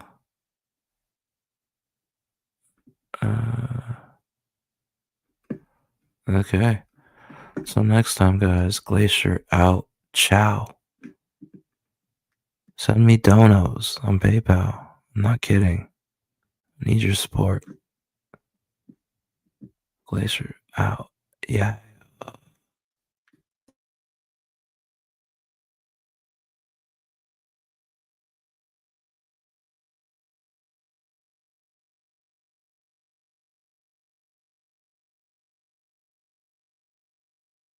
The Chevy Equinox is more than an SUV. It's your cool down. You have arrived. Your surprise for mom. And your weekend escape. It's your Equinox with everything on one screen. Niggas pray for me. Ain't niggas just to pray for me. Me. Need y'all to pray for me. Need niggas just to pray for me. Need y'all to pray for me. Need niggas just to pray for me.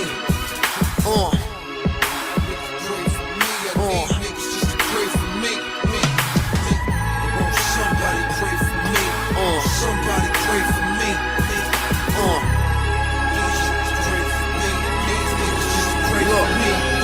I woke up without a heartbeat, but I remember we was just in the car deep.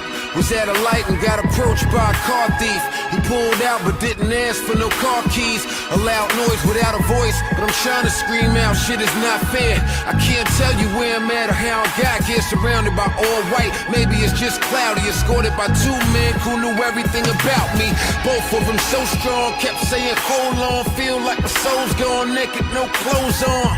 I know this can't be my fate. I scream wait as they drop me in front of a gate. They left no trace. I could see my every breath like a cold day. Stood before a man with no face. He said to me, please don't make this any harder. Who the fuck is you? My child, I'm your father. I only got one dad. Is that a fact to you? He left you when you was young. I brought him back to you. You're real close to heaven. Few get to stepping. Now tell me what you've done to deserve to be let in. Look, I'm far from a Christian, not big on religion, but ain't done too much wrong my entire time living. Never killed, never tried to. Though I've been lied to, was once suicidal. Never read the Bible, I always been a caretaker. Tried to nurse people, at times it backfired. Hurt people. Plus I never use your name in vain, but you should know everything I'm being asked to explain. I know you stole from your mother's purse. You can't count that was way back when. It's still a sin. But I was 10. You robbed people, stole. Yeah, and you made me see jail. But I also see you lay your hands on a female. Sold drugs to parents, none of that was needed. Abandon your child on every girl you cheated.